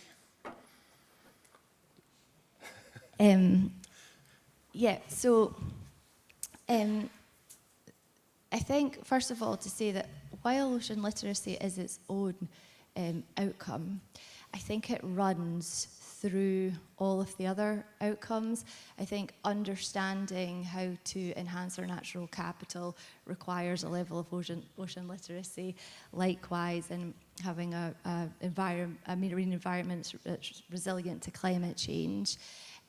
Understanding why it's important to have the marine skills that we need, and understanding how it's or how our seas can provide us with the best blue foods. So it's a really important factor. There's already a lot of work happening across the board on ocean literacy. So we're trying to understand at the moment, as I said, obviously this is important for monitoring evaluation, the levels of ocean literacy within Scotland. So DEFRA led a survey last year in collaboration with the Marine Directorate and also Natural Resources Wales to start to understand levels of ocean literacy. Again, if anyone's interested, I can point you in the direction for the link there to see the findings. And we know that some of our partners are also running local ocean literacy surveys. I think there was one done in Fife. I'll have to find the link that. I can't quite remember. And also we recently attended an all-party parliamentary group who were discussing ocean literacy there. Similarly, so that helped us build relations with other administrations. So, for example, I'm speaking with someone from Natural Resources Wales on that point too, because I understand that they are wanting to build an ocean literacy survey, so we're going to discuss and share learnings. We've also been engaging with our education colleagues within Scottish Government to understand where ocean literacy fits within the curriculum. So there's opportunity there, and certainly across Marine Directorate we have various outreach programmes which may involve going into schools or through social media where we're building on it. So yeah, thanks. Thank you, Claire. I'm just conscious as well that we've got Jill here on aquaculture, so if we have any aquaculture questions, and we have Rebecca here sort of dealing with the sort of the higher level sort of National Marine Plan, so any questions in relation to that, feel free to put them in. So the next one we've got, what measures are being looked at for aquaculture? Someone was very quick on the button, weren't they? Gee whiz. What measures are being looked at for aquaculture to become more sustainable, reduce impacts on whales, salmonids and marine environments? Will there be incentives for closed systems? Joe? I'm going to have to take this in a couple of parts, so I might have to keep looking back. I can come back to different behind me. So there's quite a lot in there. So, well, as I mentioned at the very beginning, we're working towards delivering our new Scottish Government-led vision for sustainable aquaculture. It's actually the first sort of vision strategy document that we will have had for aquaculture since 2009. So it's really about resetting, pulling everything into one place, and it'll be setting out vision statements, our sustainability objectives, and different headings in circular economy, biodiversity, etc., etc. We've been working with the Scottish Aquaculture Council and broader stakeholder network on that. I think it's important to point out, obviously a number of people in this room might recognise we had parliamentary inquiries in 2017 and 2018 that looked in detail at the environmental impacts of salmon farming. So we've been doing a lot of work since then to respond to the issues raised in that report. SEPA has implemented its new marine finfish plan, which has got a new tighter seabed standard, enhanced monitoring and inspection requirements, predictive modelling. More recently, SEPA has been identified for the lead regulatory body for the interactions between sea lice and wild salmon and farmed fish. So their second consultation on a detailed risk assessment framework to manage those interactions is out right now. It will close in September. What was the last one? General marine environment and incentives. I thought about jumping in earlier, an earlier question, I think it was in relation to marine environment,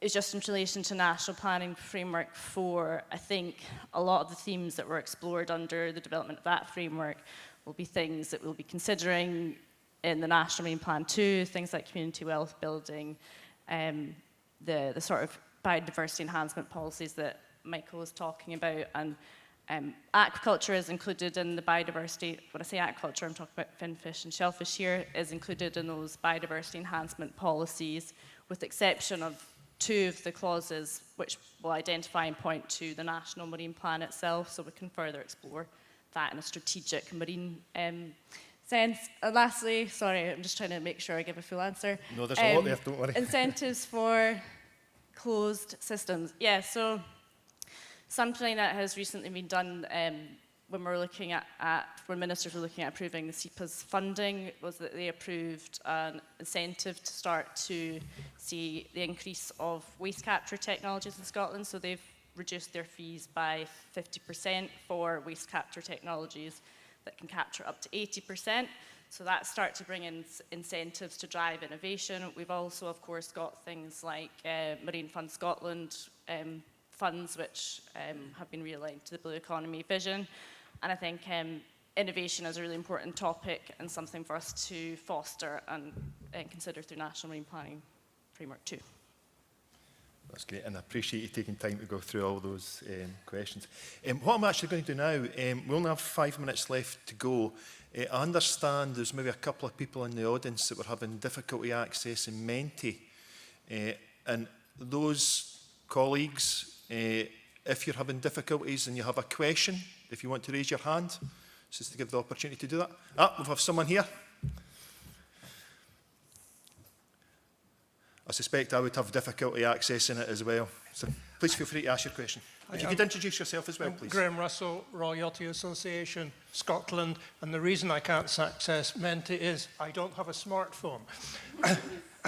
I was going to ask Jill about seaweed farming, which is one of the major new things that have come in since the National Marine Plan, and where we're very much feeling our way about how we do it, and where some research, I think, is actually required about impacts of it, which might be positive and negative.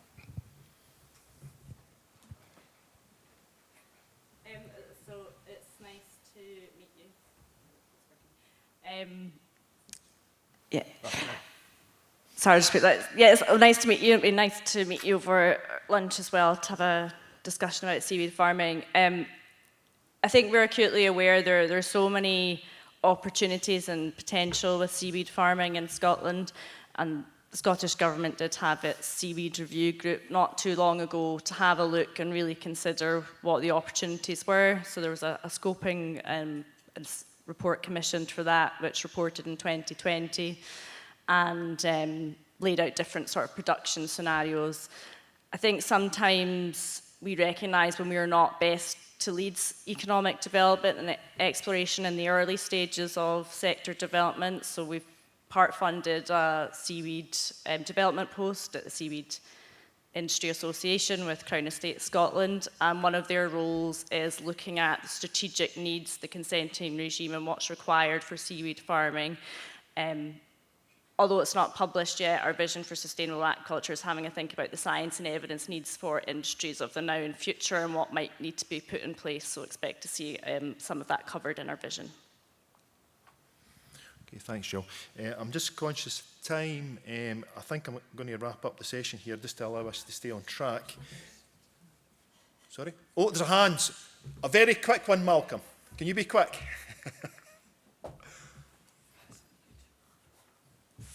Following up there on that question about seaweed, why is the seaweed planning regime different from the planning regime for finfish and shellfish? Why doesn't Marine Scotland treat it exactly the same? Thank you. So there's a number of reasons why the regimes have been established the way they are in a different way. As I said earlier, the National Planning Framework 4 includes finfish and shellfish, and I believe back in that time, given where the industry was growing, it was to do with food production, and those were putting into the planning regime, whereas you're right, seaweed farming is in the marine licensing specifically, which is administered by Scottish Government, Marine Scotland, whereas the local authorities have responsibilities over the National Planning Framework 4. I think some of the work that we're doing under the Regulatory Review for Aquaculture and Consenting is really important in this context. We're, at the moment, prioritising finfish applications and seeking to see if we can create join-up between licensing and planning regimes, particularly for fish farm applications, and that is predominantly the local authority and actually SEPA, who's got a very large role in this space for fish farming particularly, because there are different ways and mechanisms to create join-up and the same outcomes, and I think local governance is also a really important aspect. That is built into the seaweed licensing regime as well, but I think in future we'll be taking a look across all of the different consents and regimes. Okay. Thank you, Joe. I'll just wrap up very quickly now. We're actually on time. Just to say that any questions that you have that weren't answered today, please feel free to email on the email for, to the National Marine Plan team. You would have got that with your pack to come here along today. So feel free to put that in, and any answers, any questions you have will be answered.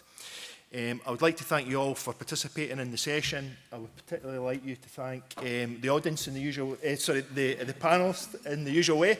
If you could do that, please.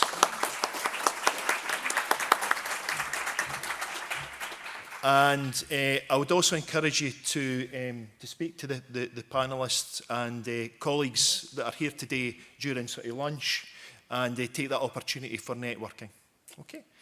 And Louise, I think, is going to pass us on to the next session. So enjoy the rest of the day. Thank you. Thank you very much.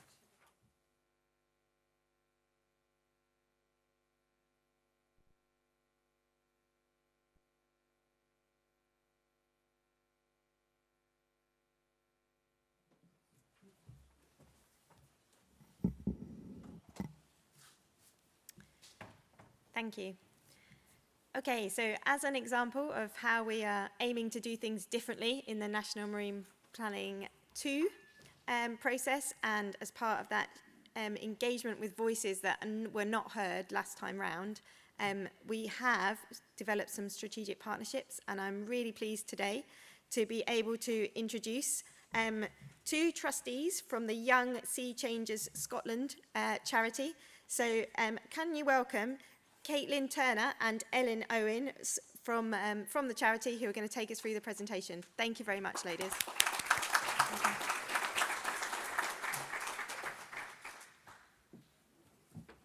Is this microphone forwards, back? And if it doesn't work instantly, just give it a second.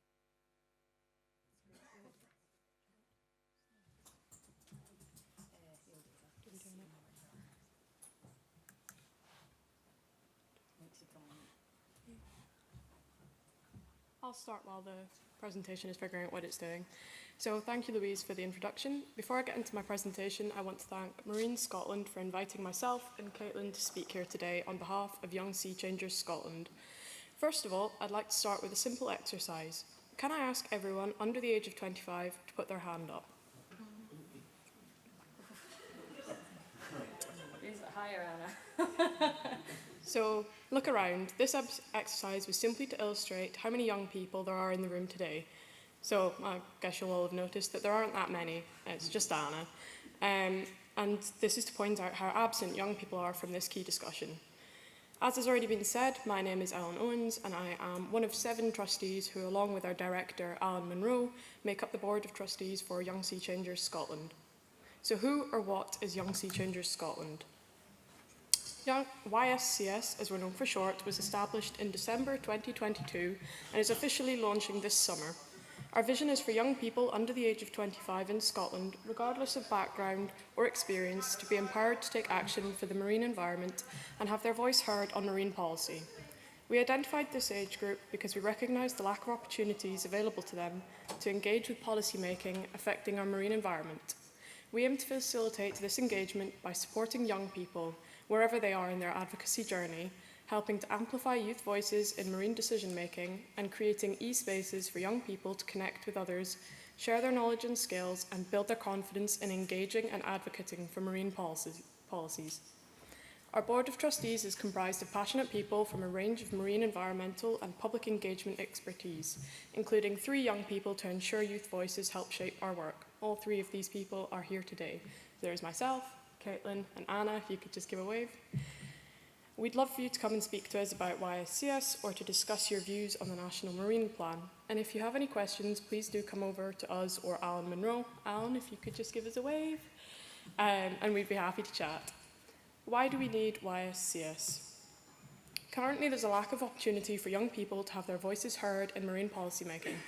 I've experienced this myself. As a final year student at the University of Stirling, I have found that there are few opportunities and too many barriers left unaddressed for young people to share their voices in policy making, as we're often considered too young and inexperienced. It's frustrating when you care so much about something, but you can't find a way to be heard. YSCS was born to address this. We will provide young people with the training, resources, and opportunities they need to deepen their understanding of marine policy issues and to effectively participate in advocacy at both local and national levels, creating avenues for engagement that are currently lacking. In time, we also hope to carry out workshops both online and in person to help young people develop strategies for engaging with decision makers and other stakeholders, discuss the key issues requiring action for our marine environment, and provide the assurance that the youth voice is critical in these discussions.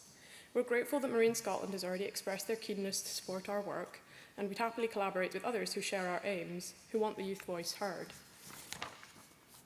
By organising youth-focused events to bring together young people from all over Scotland, we will create a space to learn, share ideas, and connect with each other.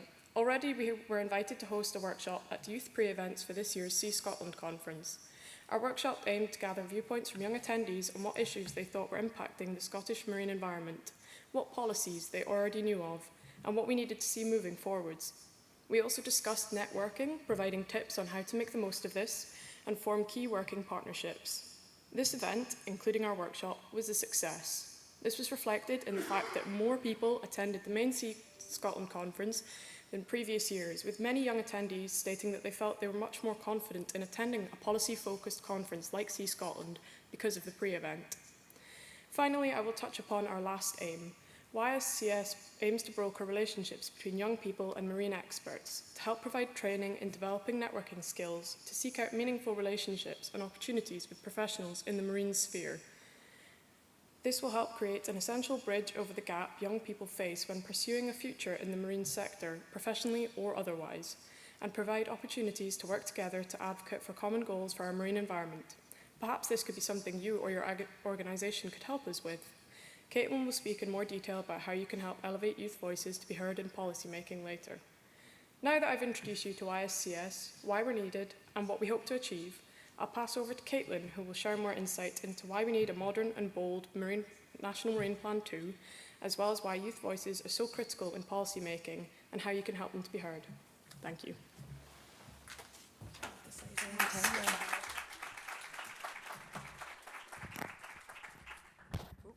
Of course, I'm breaking the microphone already, and I've only just got up here. Goodness me, please stay. Yeah, so apparently our slides decided to jump ahead of us, so I'm just going to reverse, if I can, back to where my bit's meant to be, because it's just jumped the gun.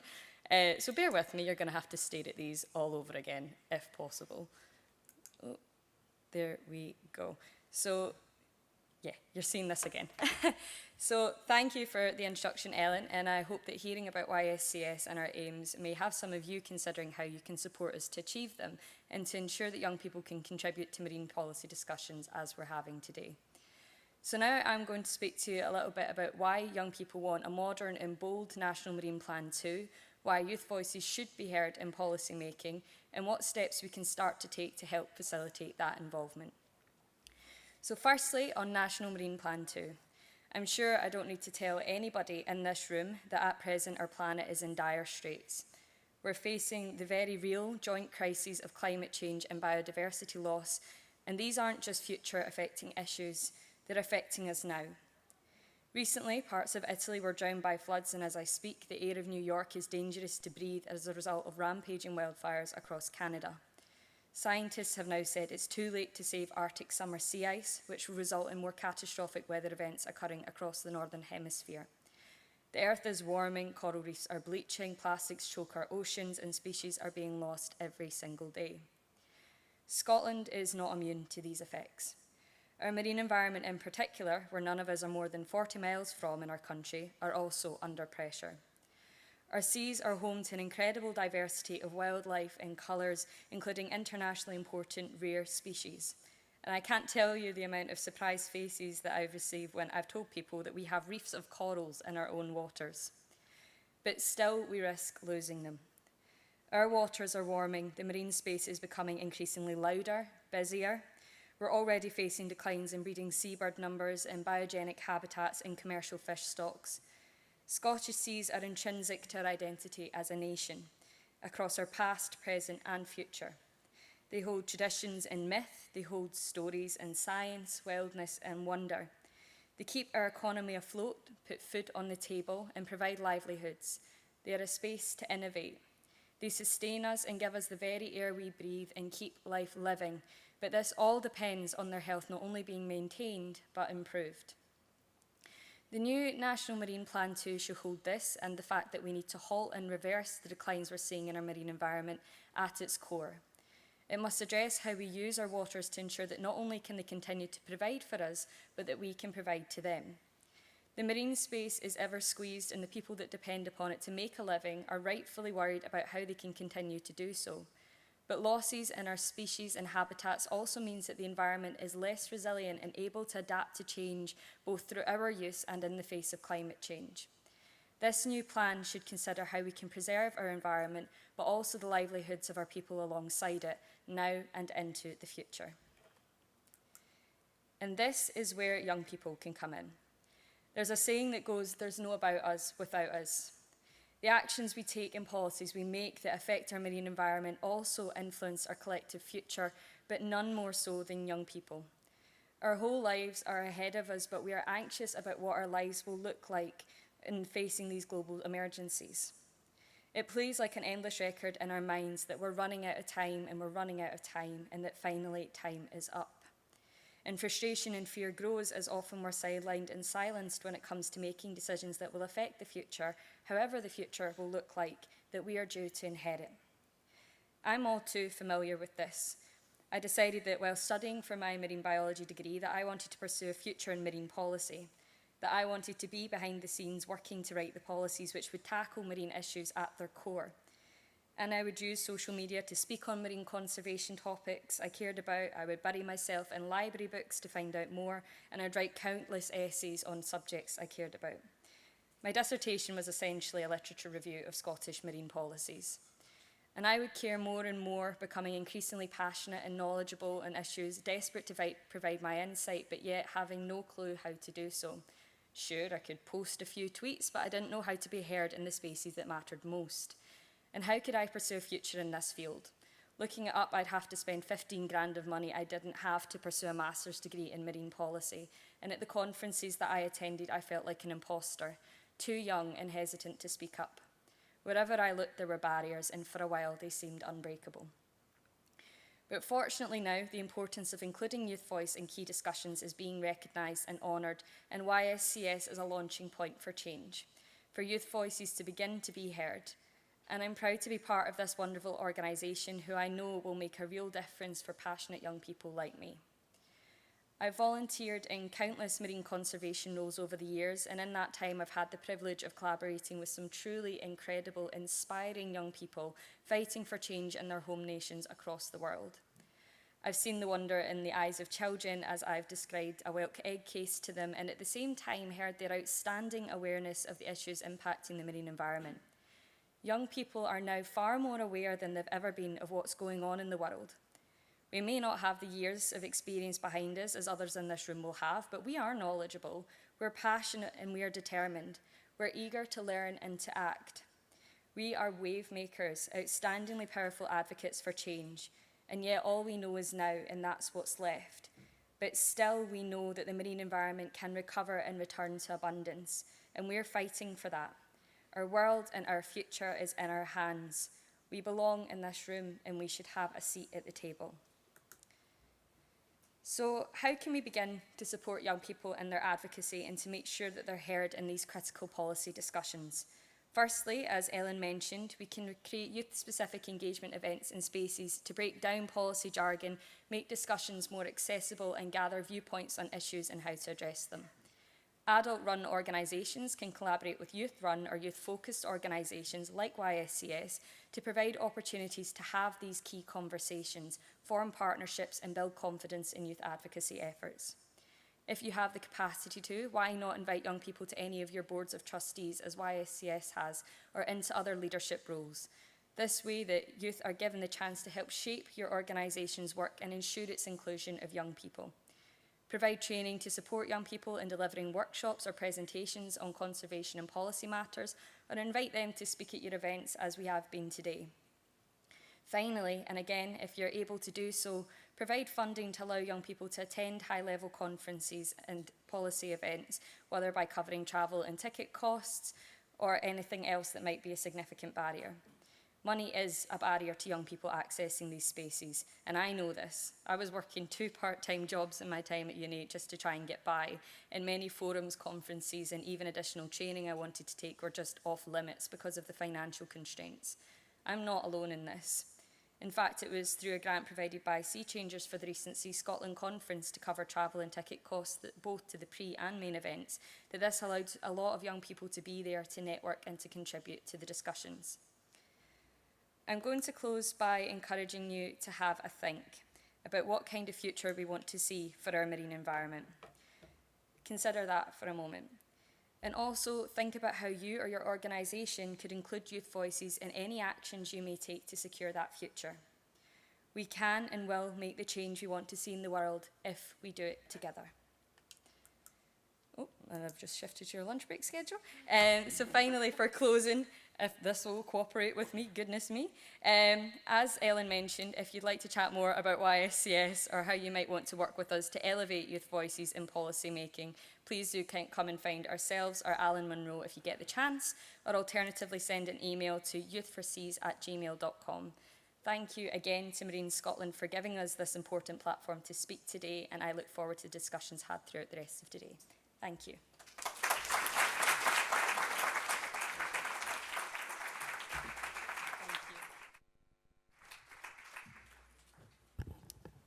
Thank you both very much. I think you've given us all a lot to think about there.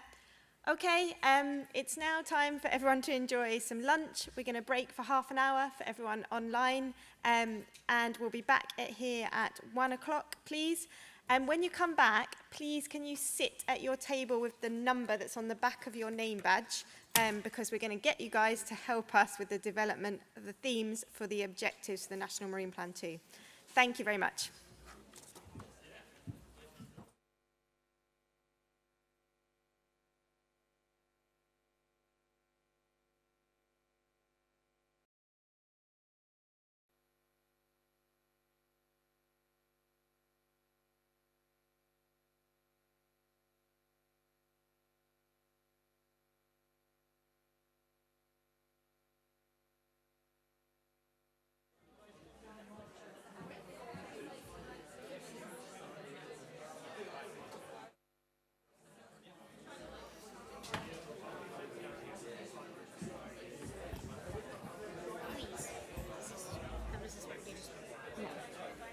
Seems obvious, but it never seems to work. Yeah, sometimes just give it a second.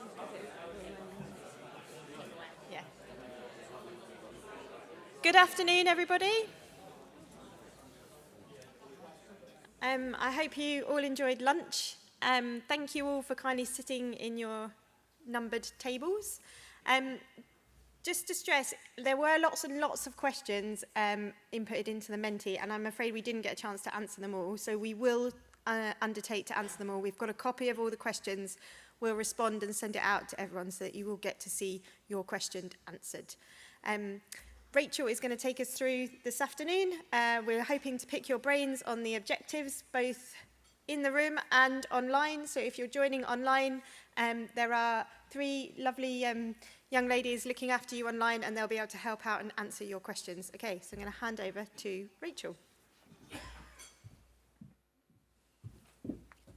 Thanks, Louise. So welcome back, everyone, and I hope you're ready to get those brains working. So as Louise said, we're hoping to get your insights to help shape how the high-level policies and high-level objectives, for the National Marine Plan 2 can start shaping up to look like, and what that means for different people. So just, well, is it going to work? Mm-hmm. Can someone, oh, there we go, sorry. So just as a quick recap from this morning, just in case you've all forgotten over lunch, what we're trying to do with NMP2 is address the twin crisis of global climate change and biodiversity loss, as well as managing these increasing demands for marine space. And that's the critical part here, is we're going to address those 2 challenges by more carefully and better balancing those different activities within our marine space. So the NMP2 will deliver this new policy framework to help licensing and consenting decisions, and in doing so it will help, hopefully, to account for this increasing competition. And as we've said many times, it will be one of the key mechanisms through which we deliver the blue economy outcomes that are set out in Scotland's blue economy vision. So we have some statutory requirements for the objectives within the National Marine Plan, as has already been mentioned. So we have to set economic, social and marine ecosystem objectives, as well as objectives that relate specifically to climate change mitigation and adaptation. We also want to make sure that our Marine Plan objectives align closely with the high-level marine objectives that are set out in the UK Marine Policy Statement, as well as the good environmental descriptors that are set out in the Marine Strategy Framework Directive. So there's quite a lot of policy context that we need to make sure that we are aligning with and not directly contrasting with. Okay, so we have a number of issues that were identified from the 2018 and 2021 reviews that relate specifically to objectives for the National Marine Plan. So what we want to do with this new set of objectives is clarify the relationship between those objectives, and as we alluded to this morning, start thinking about whether a hierarchy or prioritization needs to be considered for certain objectives or certain policies depending on different contexts. So this has been cited in both of the reviews as a challenge and making it quite hard for decision makers to actually use the plan to inform their decision making. So an example where there are some contrasting interpretations, or where policies, the primacy of certain policies isn't quite clear in the existing plan, could be considered some conflict between oil and gas development objectives and policies to maximise recovery, and where this also relates back to sustainable development, and how those are directly in conflict with our climate change mitigation and adaptation objectives. So we want to try and make sure that those relationships are clear, and there is guidance provided on how to manage these relationships in certain circumstances. So some of you may also know that there are quite a few objectives within the National Marine Plan. I think it's 88 in total. So we have the high-level marine objectives that are set out, as I said, in the UK Marine Policy Statement, and the Marine Strategy Framework Directive, I do apologise, descriptors, which provide our strategic objectives for the existing National Marine Plan. And then under those we have quite a few different sector-specific objectives. And because we don't have as much clarity on the relationship between those and how those are applicable down at national and then to regional levels from a Scottish perspective, there are some challenges in their use.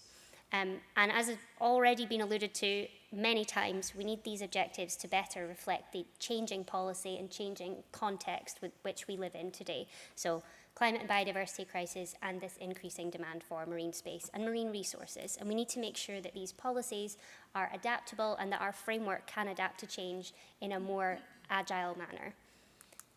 So what we've done to try to think about how we develop these objectives is, first of all, undertake a large literature review and cataloguing exercise of existing Scottish Government, UK Government, and some broader strategies, cataloguing the commitments, targets, goals, and objectives that are set out within each of these. And this is to help us understand where our statutory obligations lie in relation to what is falling within the scope of National Marine Plan 2 to address, directly or indirectly, and how these policies and objectives can be framed to support these wider policies and strategies rather than duplicating them. There's no point in this plan, as I said this morning, there's no point in this plan duplicating what's already there, because it will just lead to confusion and the plan will not be as useful as it could be. So in cataloguing all of these, we've undertaken an analysis looking at whether these commitments are time-bound, the legislative basis, the statutory requirements for each of these, how relevant to the scope of the National Marine Plan they are, as I said, and what the consequences of delivering those wider commitments or consequences of not delivering those could look like. And what we've done is we've pulled out some key themes from this work and some patterns, and this is what we're going to be discussing today. So these are about 8 high-level policy themes, and the intention here is that they are reflective of this wide range of issues that we've looked at through this policy review, and they will provide groupings as such for our high-level objectives and sub-objectives to fall under. I will stress they are proposed, they are not set in stone. This is the first time that they're being sort of socialised wider with external audiences. And they are grouping in this way with the intention to address these issues that I mentioned on the slide previously, to try to streamline and simplify the structure. We know we have our marine policy statement, our blue economy vision, and then we'll have our National Marine Plan vision underneath that, as well as our high-level objectives. So we need to make sure that that relationship between the outcome-driven vision and then our implementation-driven National Marine Plan is clear.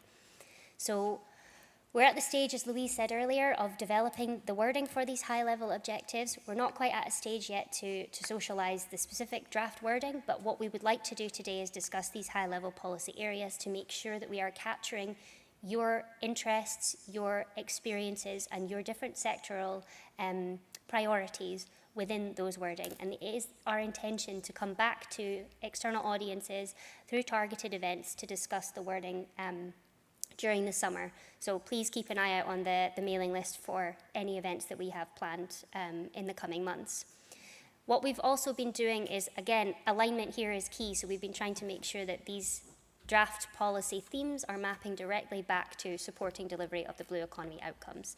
And as again, I mentioned before, mapping back to supporting these wider policies. So the Climate Change Action Plan, the Biodiversity Strategy, any new environment legislation, and making sure that it is aligning with wider UK legislation as well.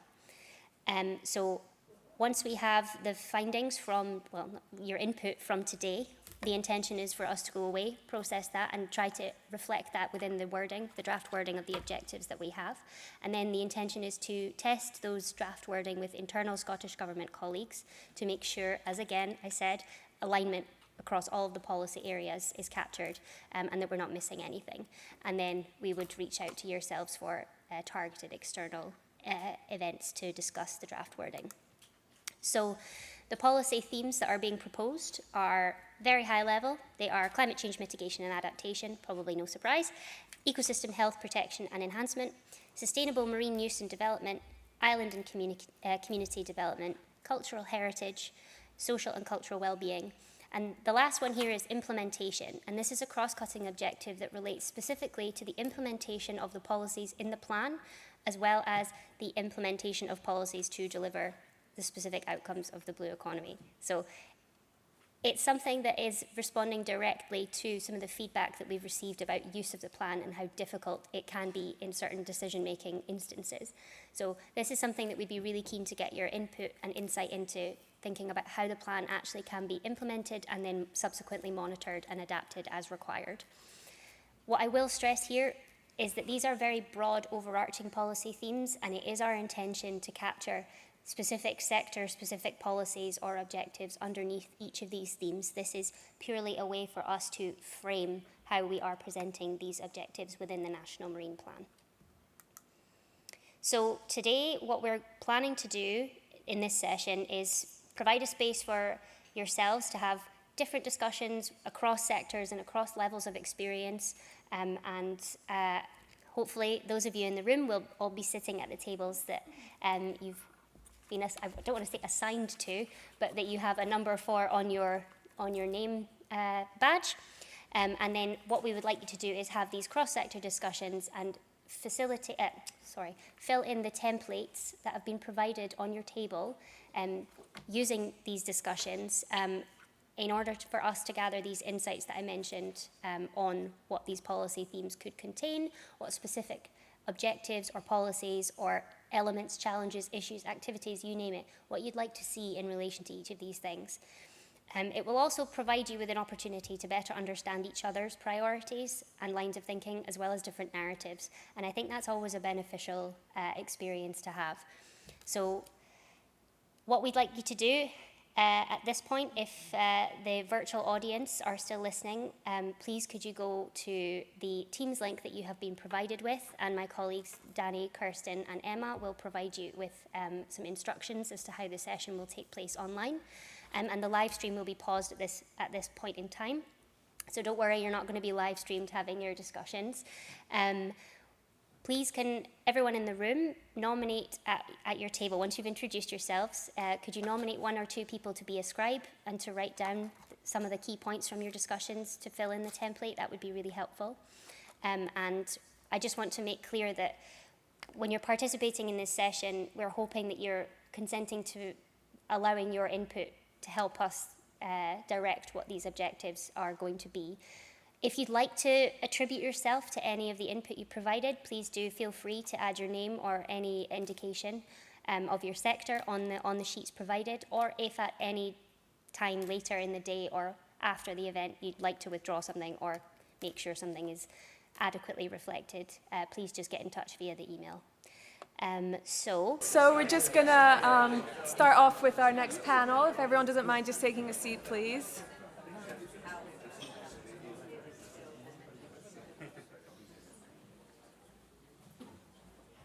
Brilliant. So thank you, everyone, for all of your great discussions and helpful feedback during the workshop just then. That's been really, really great. Just to now kick off, we're just going to start our last session of the day here. So this session will be running until about 3:30, and we'll be looking at kind of regional and sectoral marine planning and understanding how it all fits together and how that fits within the National Marine Plan.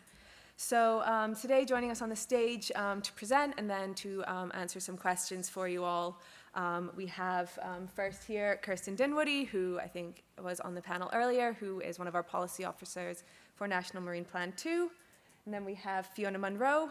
She's a senior policy officer for regional planning. Then we have Drew Milne, and he is our marine planning and assessment specialist and works on the sectoral marine plans. And then we have Louise Hurley, who is our head of marine planning and policy in the Marine Directorate. So just to kick off, we'll have short presentations covering National Marine Plan, Regional Marine Planning, and Sectoral Marine Planning, and then we'll have another chance for a Q&A session. So I'll just invite Kirsten up to kick off. Thank you. Where am I pointing this? There we go. So hopefully by now you're all aware that National Marine Planning provides the overarching policy framework for decision making in Scotland. But it's not just sort of licensing and consenting decisions that need to take consideration of the National Marine Plan. It's also other relevant plans and policies. So this could be terrestrial plans, so things like local development plans that are developed by local authorities, or our National Planning Framework, NPF4. But also marine plans. So in Scotland, we do things a little bit differently. We don't just have a national plan, we do things at a regional level and also for certain sectors. So our National Marine Plan currently covers the 0 to 200 nautical miles. However, the 0 to 12 nautical miles, or those inshore or terrestrial waters that you can see on the blue map, are divided up into marine regions for which we are developing regional marine plans. And then we also have sectoral plans for specific sectors. So, National Marine Plan provides the overarching policy framework. However, this has given light to these two different types of planning. So, in the existing National Marine Plan, Renewables Policy 1 even set out the commitment to develop a sectoral planning policy for, sectoral plan even for offshore renewables at a commercial scale. So this gave light to our current offshore wind sectoral marine plan, which was adopted in 2020 and is currently under review, as well as our sectoral plan for innovation and targeted oil and gas decarbonisation projects. So that's the INTOG plan that you see up here, which is currently in development. And then we've also got regional marine plans, which cover those 0 to 12 nautical miles. So we don't have any adopted yet, but for the 11 marine regions that were set out in the Marine Regions Order, the 0 to 12 nautical miles is divided up into the 11 marine regions, and we currently have plans in development for the Shetland Islands, Orkney Islands, and Clyde marine regions. So I won't go into too much detail on these planning policies because we have colleagues up here today from those areas. However, I would just like to say that we do work very closely with these teams. We have members from the sectoral planning team on our steering group to ensure that the results of the assessments will be appropriately incorporated into our assessments and plan development. And we will be reaching out to marine planning partnerships and local coastal partnerships where appropriate to make sure that our plan aligns with regional plans where appropriate as well. So I'll pass over to Fiona to talk in a bit more detail about regional marine plans.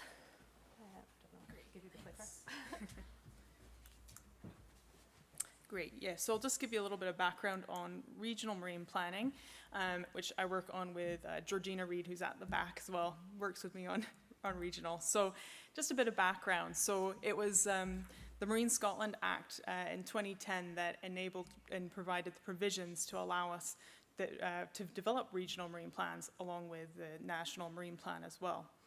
So, but part of that was that Act includes provisions to allow that those powers to develop regional marine plans, those functions can be delegated, or in other words, handed down to marine planning partnerships. This is meant to be a more bottom-up approach. So that's what's a bit different about regional marine planning versus national, is that it's these marine planning partnerships that are actually developing a regional marine plan. So these partnerships, they're made up of local stakeholders relevant to that specific marine region, and they have to include at least one local authority, but they also can include other relevant stakeholders. So often that includes the inshore fishery groups or other statutory conservation bodies as well. And they reflect the specific marine regions. So they're all different depending on which region. So, and then also there's, even though these powers are delegated through direction from Scottish ministers to the marine planning partnerships, some of these functions still remain with Scottish ministers, so they're basically accepted functions, is what they're called. But that means that for certain stages, which is for certain things like when the regional marine plan is ready to go to public consultation, or for the final adoption of the plan, that still rests with Scottish ministers to sign those stages off.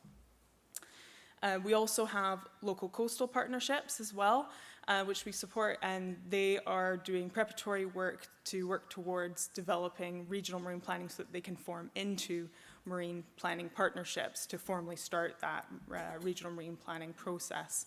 They also do lots of other initiatives as well in the marine environment, so things, they're each quite different and have different focuses, but they do a lot of great work around things like marine litter, biosecurity, research, and education as well. So here's a map which basically shows the regional marine, the Scottish marine regions, and it's included in the Scottish Marine Regions Order. That came out in 2015. So it basically splits up that inshore region, that 0 to 12 nautical miles, into the 11 marine regions. So far, though, we have 3 marine planning partnerships that are developing regional marine plans. That is Shetland, Orkney, and the Clyde, in terms of where they're at in their progress. Shetland is the furthest along. They were the first to form a partnership, and they have their regional marine plan very close to adoption. So they're kind of in the final stages right now. And when that plan is adopted, that'll be our first regional marine plan in Scotland, so that's quite exciting. We've also got the Clyde Regional Marine Plan in development. It's quite close to going out to public consultation, as well as the Orkney Regional Marine Plan, which is also very close to going out to public consultation as well. We also have the local coastal partnerships, which cover certain bits of these marine regions, but not all of them. And those are in the Forth, the Tay, Murray, East Grampian, and the Solway Firth, and they cover those areas.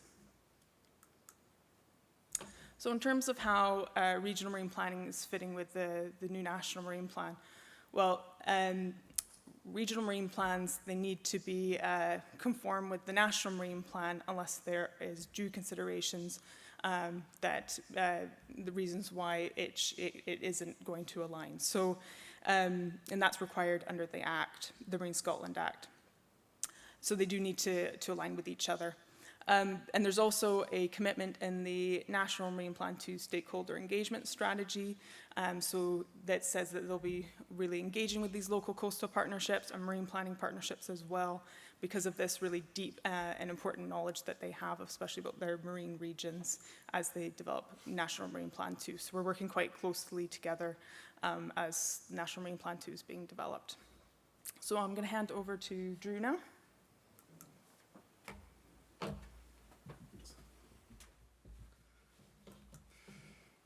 Thanks very much, and nice to see so many people here, especially some familiar faces that probably should have been at my steering group last week, but unfortunately I had to postpone that, so apologies. We're hoping to get that back in order. My name is Drew Milne. I head up the Sectoral Marine Planning and ScotMer Marine Energy Research Programme within the newly established Offshore Wind Directorate. So part of the reason of being here today is obviously the we used to be embedded in the Marine Scotland, well, Marine Directorate Planning and Policy team. We've now moved to another directorate to focus on offshore wind, wave and tidal, but we're no less integrated in the marine planning network and engagement. And we're a key stakeholder in the development of National Marine Plan 2. And as I'll mention, a lot of our information transfers into the assessments and helps build up that body of evidence for planning in general. So sectoral marine planning, if you haven't been made aware of or heard of that, it's the mechanism that the Scottish Government has elected to use to decide on areas that could be brought forward for future commercial scale offshore wind, wave and tidal. I'm only really going to talk about wave today. No, I'm not. I'm going to talk about wind. Yeah, so that sectoral marine planning process is the spatial component that people have mentioned a lot of the times through the conversations about the National Marine Plan. Will the plan be spatial? How does spatial plans and policies get integrated? The sectoral marine planning process is a very spatial, very iterative, evidence-driven framework. It allows us to look at areas of the seabed and lots of constraints around the marine area and determine areas that may come forward for future opportunities. The sectoral marine planning process and this flow diagram is what I live my life by. I follow this program to identify areas for commercial development or future development in offshore wind. We then take that through the statutory obligations and assessments for a plan or program or strategy within the Scottish Government.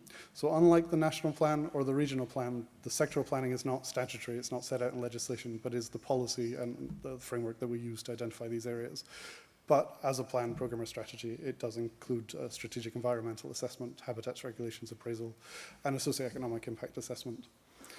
This process can take 2 years or so to move from identifying a broad area of search through to developing and agreeing a plan. Somebody's phone's ringing.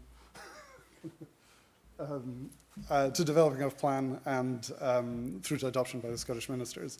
It involves a lot of stakeholder engagement, a lot of consideration of new evidence and information. And it also includes 2 statutory consultation periods. First, when we identify some broad areas, and second, when we move through to a draft plan and have completed the assessments.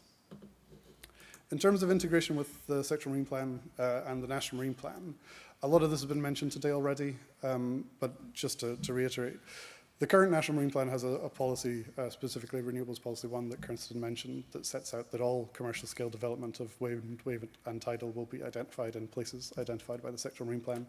And I would expect something like that policy to be developed in the next iteration of the National Marine Plan. We are working across directorates and we ensure that our findings are embedded into all of the processes that could use them. So not just national marine planning, but all of our information and data, all the new maps and products that we produce are made openly available, and most are now available on something called National Marine Plan Interactive or Marine Scotland Maps. As part of the steering group, we'll be feeding our information in. We hope to be at consultation later this year, November time. This year on our draft plan, and all of that information alongside the assessment work we've done up to this date will help feed into the National Marine Plan assessments and SEAs and socioeconomic assessments that are going forward. So the methodologies that we've helped develop and tested can now be used at a grander scale in the National Marine Plan. Afraid that's a really quick whiz through sectoral marine planning. Happy to take questions when we get to the next stage. Thanks very much. Do I click?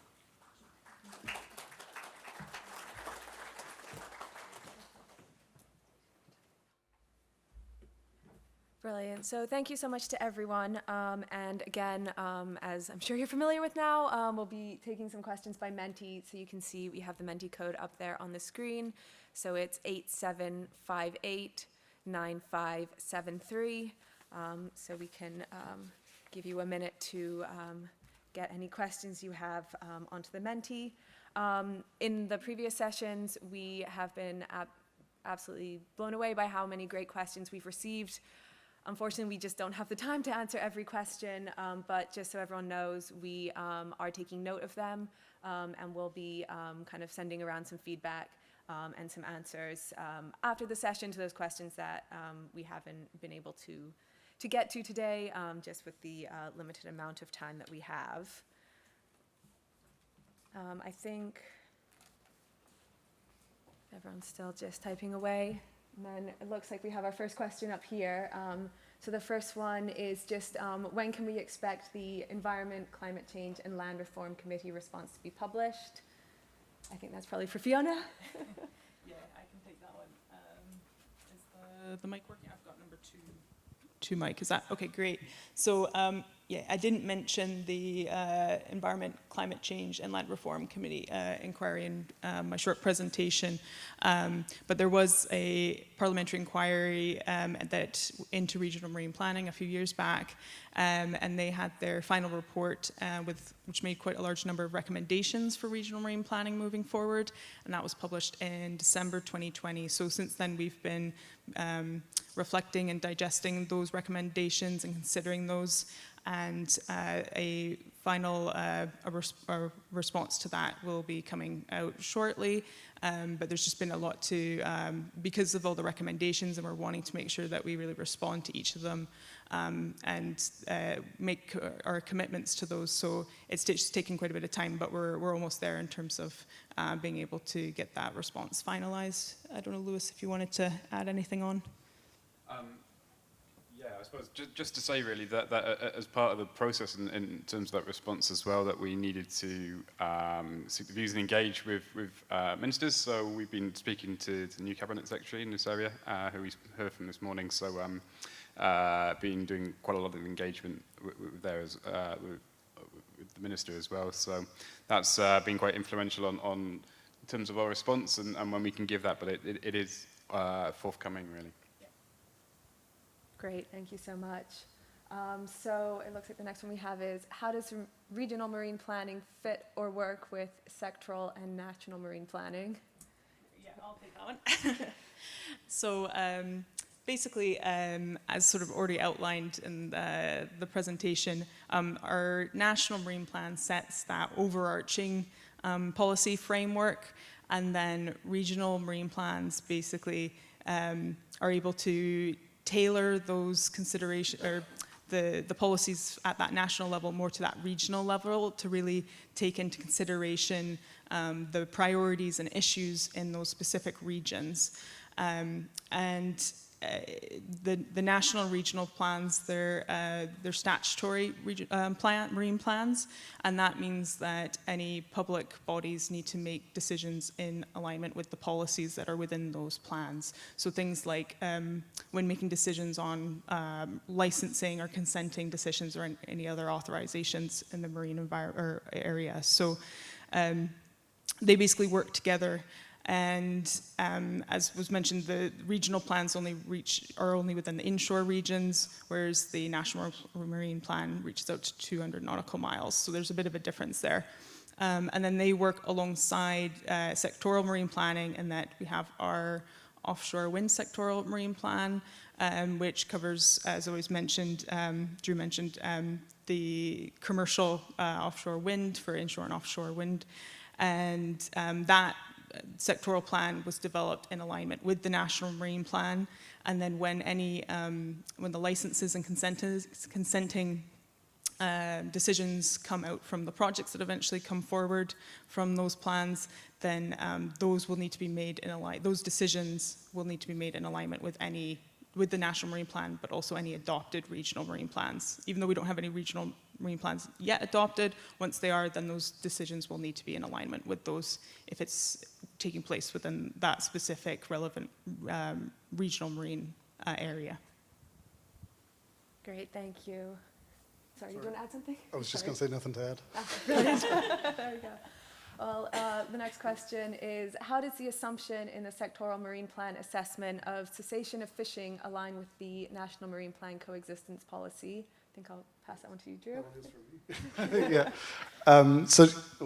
So just to be clear, the sectoral marine plan is not aiming for a cessation of fishing.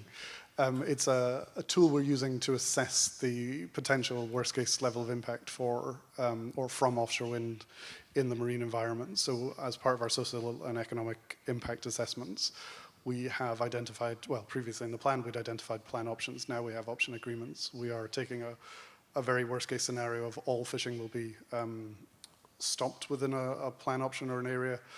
That allows us to give a worst-case estimate of the amount of impact in terms of cost or full-time equivalent jobs. It's definitely an overestimate of the potential impact, but it allows us to present this worst case scenario to ministers to help make that final decisions on what is adopted and what's not in the plan. We still have, as a sectoral marine plan, have to exist within the National Marine Plan's policies, and presumably there would be similar coexistence policies in the new National Marine Plan.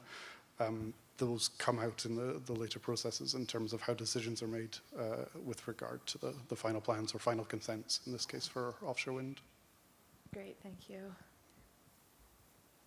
And do we have, there it goes. So the next one is, how do the sectoral marine plans take into consideration nature and biodiversity goals, other sectors, and cumulative impacts? Sure. Happy to go with that one again. Yeah. So, sectoral marine plans, as I mentioned, we have 3 statutory assessments. So we carry out a strategic environmental assessment, habitats, regulations, appraisal, and in terms of other sectors, we also include the socioeconomic and impact assessments. So through those, we're capturing the full body of potential impacts from the offshore wind. We treat as our baseline everything that's come before, so the National Marine Plan, previous sectoral marine plans or assessments, and obviously things like the conservation strategies, biodiversity goals are in there as a major consideration. At the very start of the process, we map these things out if they can be presented spatially in terms of opportunities and constraint, and we aim to avoid or mitigate as much as possible. So we identify areas where we're going to see the least negative impact. And then further through that assessment process and consultation, we will pick out whether there are areas we've missed or information that would help us make different decisions.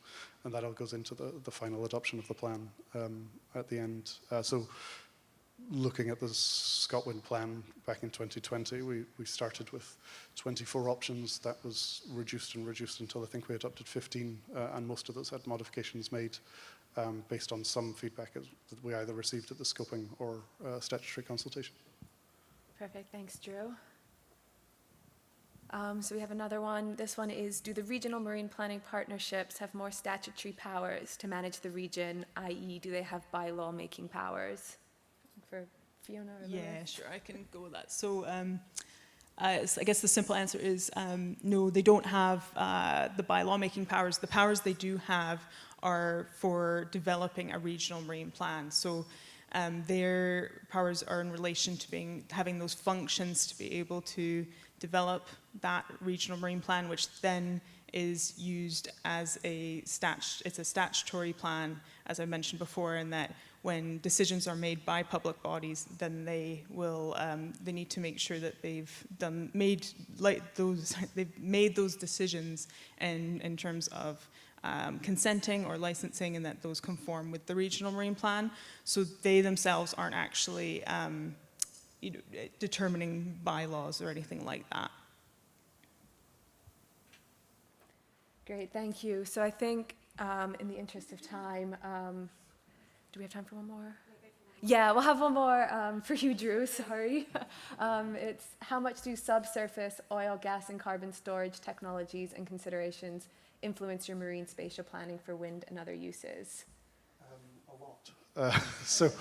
So in both the sectoral marine plan and the INTOG planning process, sorry, I'm still reading the question.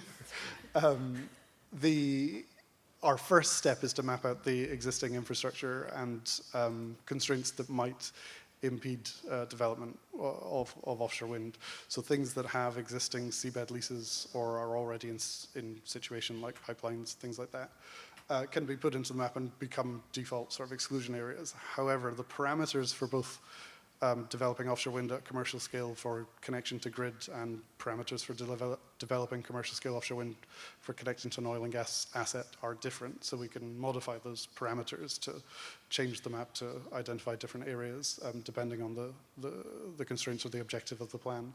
So in this case, I mean, for oil and gas and the INTOG plan, we didn't use the oil and gas infrastructure as an exclusion because people might want to be located close to those.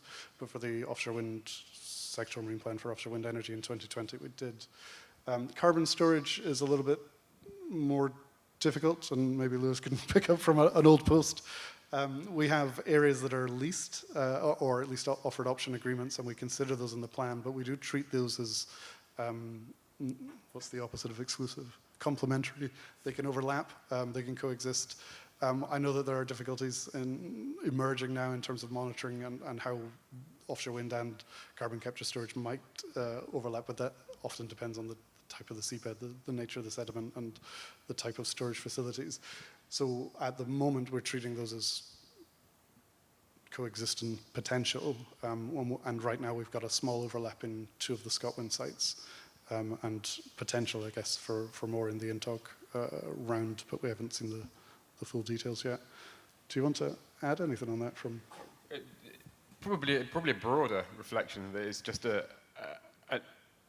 these kind of overlaps and complementary, or the ability to coexist is a really interesting thing that is relevant more broadly to the whole of the National Marine Plan as well. So we're going to have certain sectors that can be complementary, and there are others where there are things like exclusions may have to occur. So, I mean, I think it's a really interesting process in sectoral marine planning, and it provides a really good blueprint to think about how some of these issues can be unpicked and dealt with. And there's a lot of lessons, I think, from this process that's been going for a good while now that we can pick up and use again in the National Marine Plan. But I think it's a really genuinely really interesting example about how there are decisions to be made, but there are great opportunities for coexistence.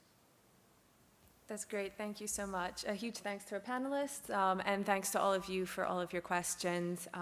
Again, just echoing as we said before, we'll send out more information to everyone on the questions that we haven't been able to get to, and if you do have anything urgent, you can always send us an email as well. And now I think we just have a bit of a wrap up. So thank you so much. We'll just swap stages and then.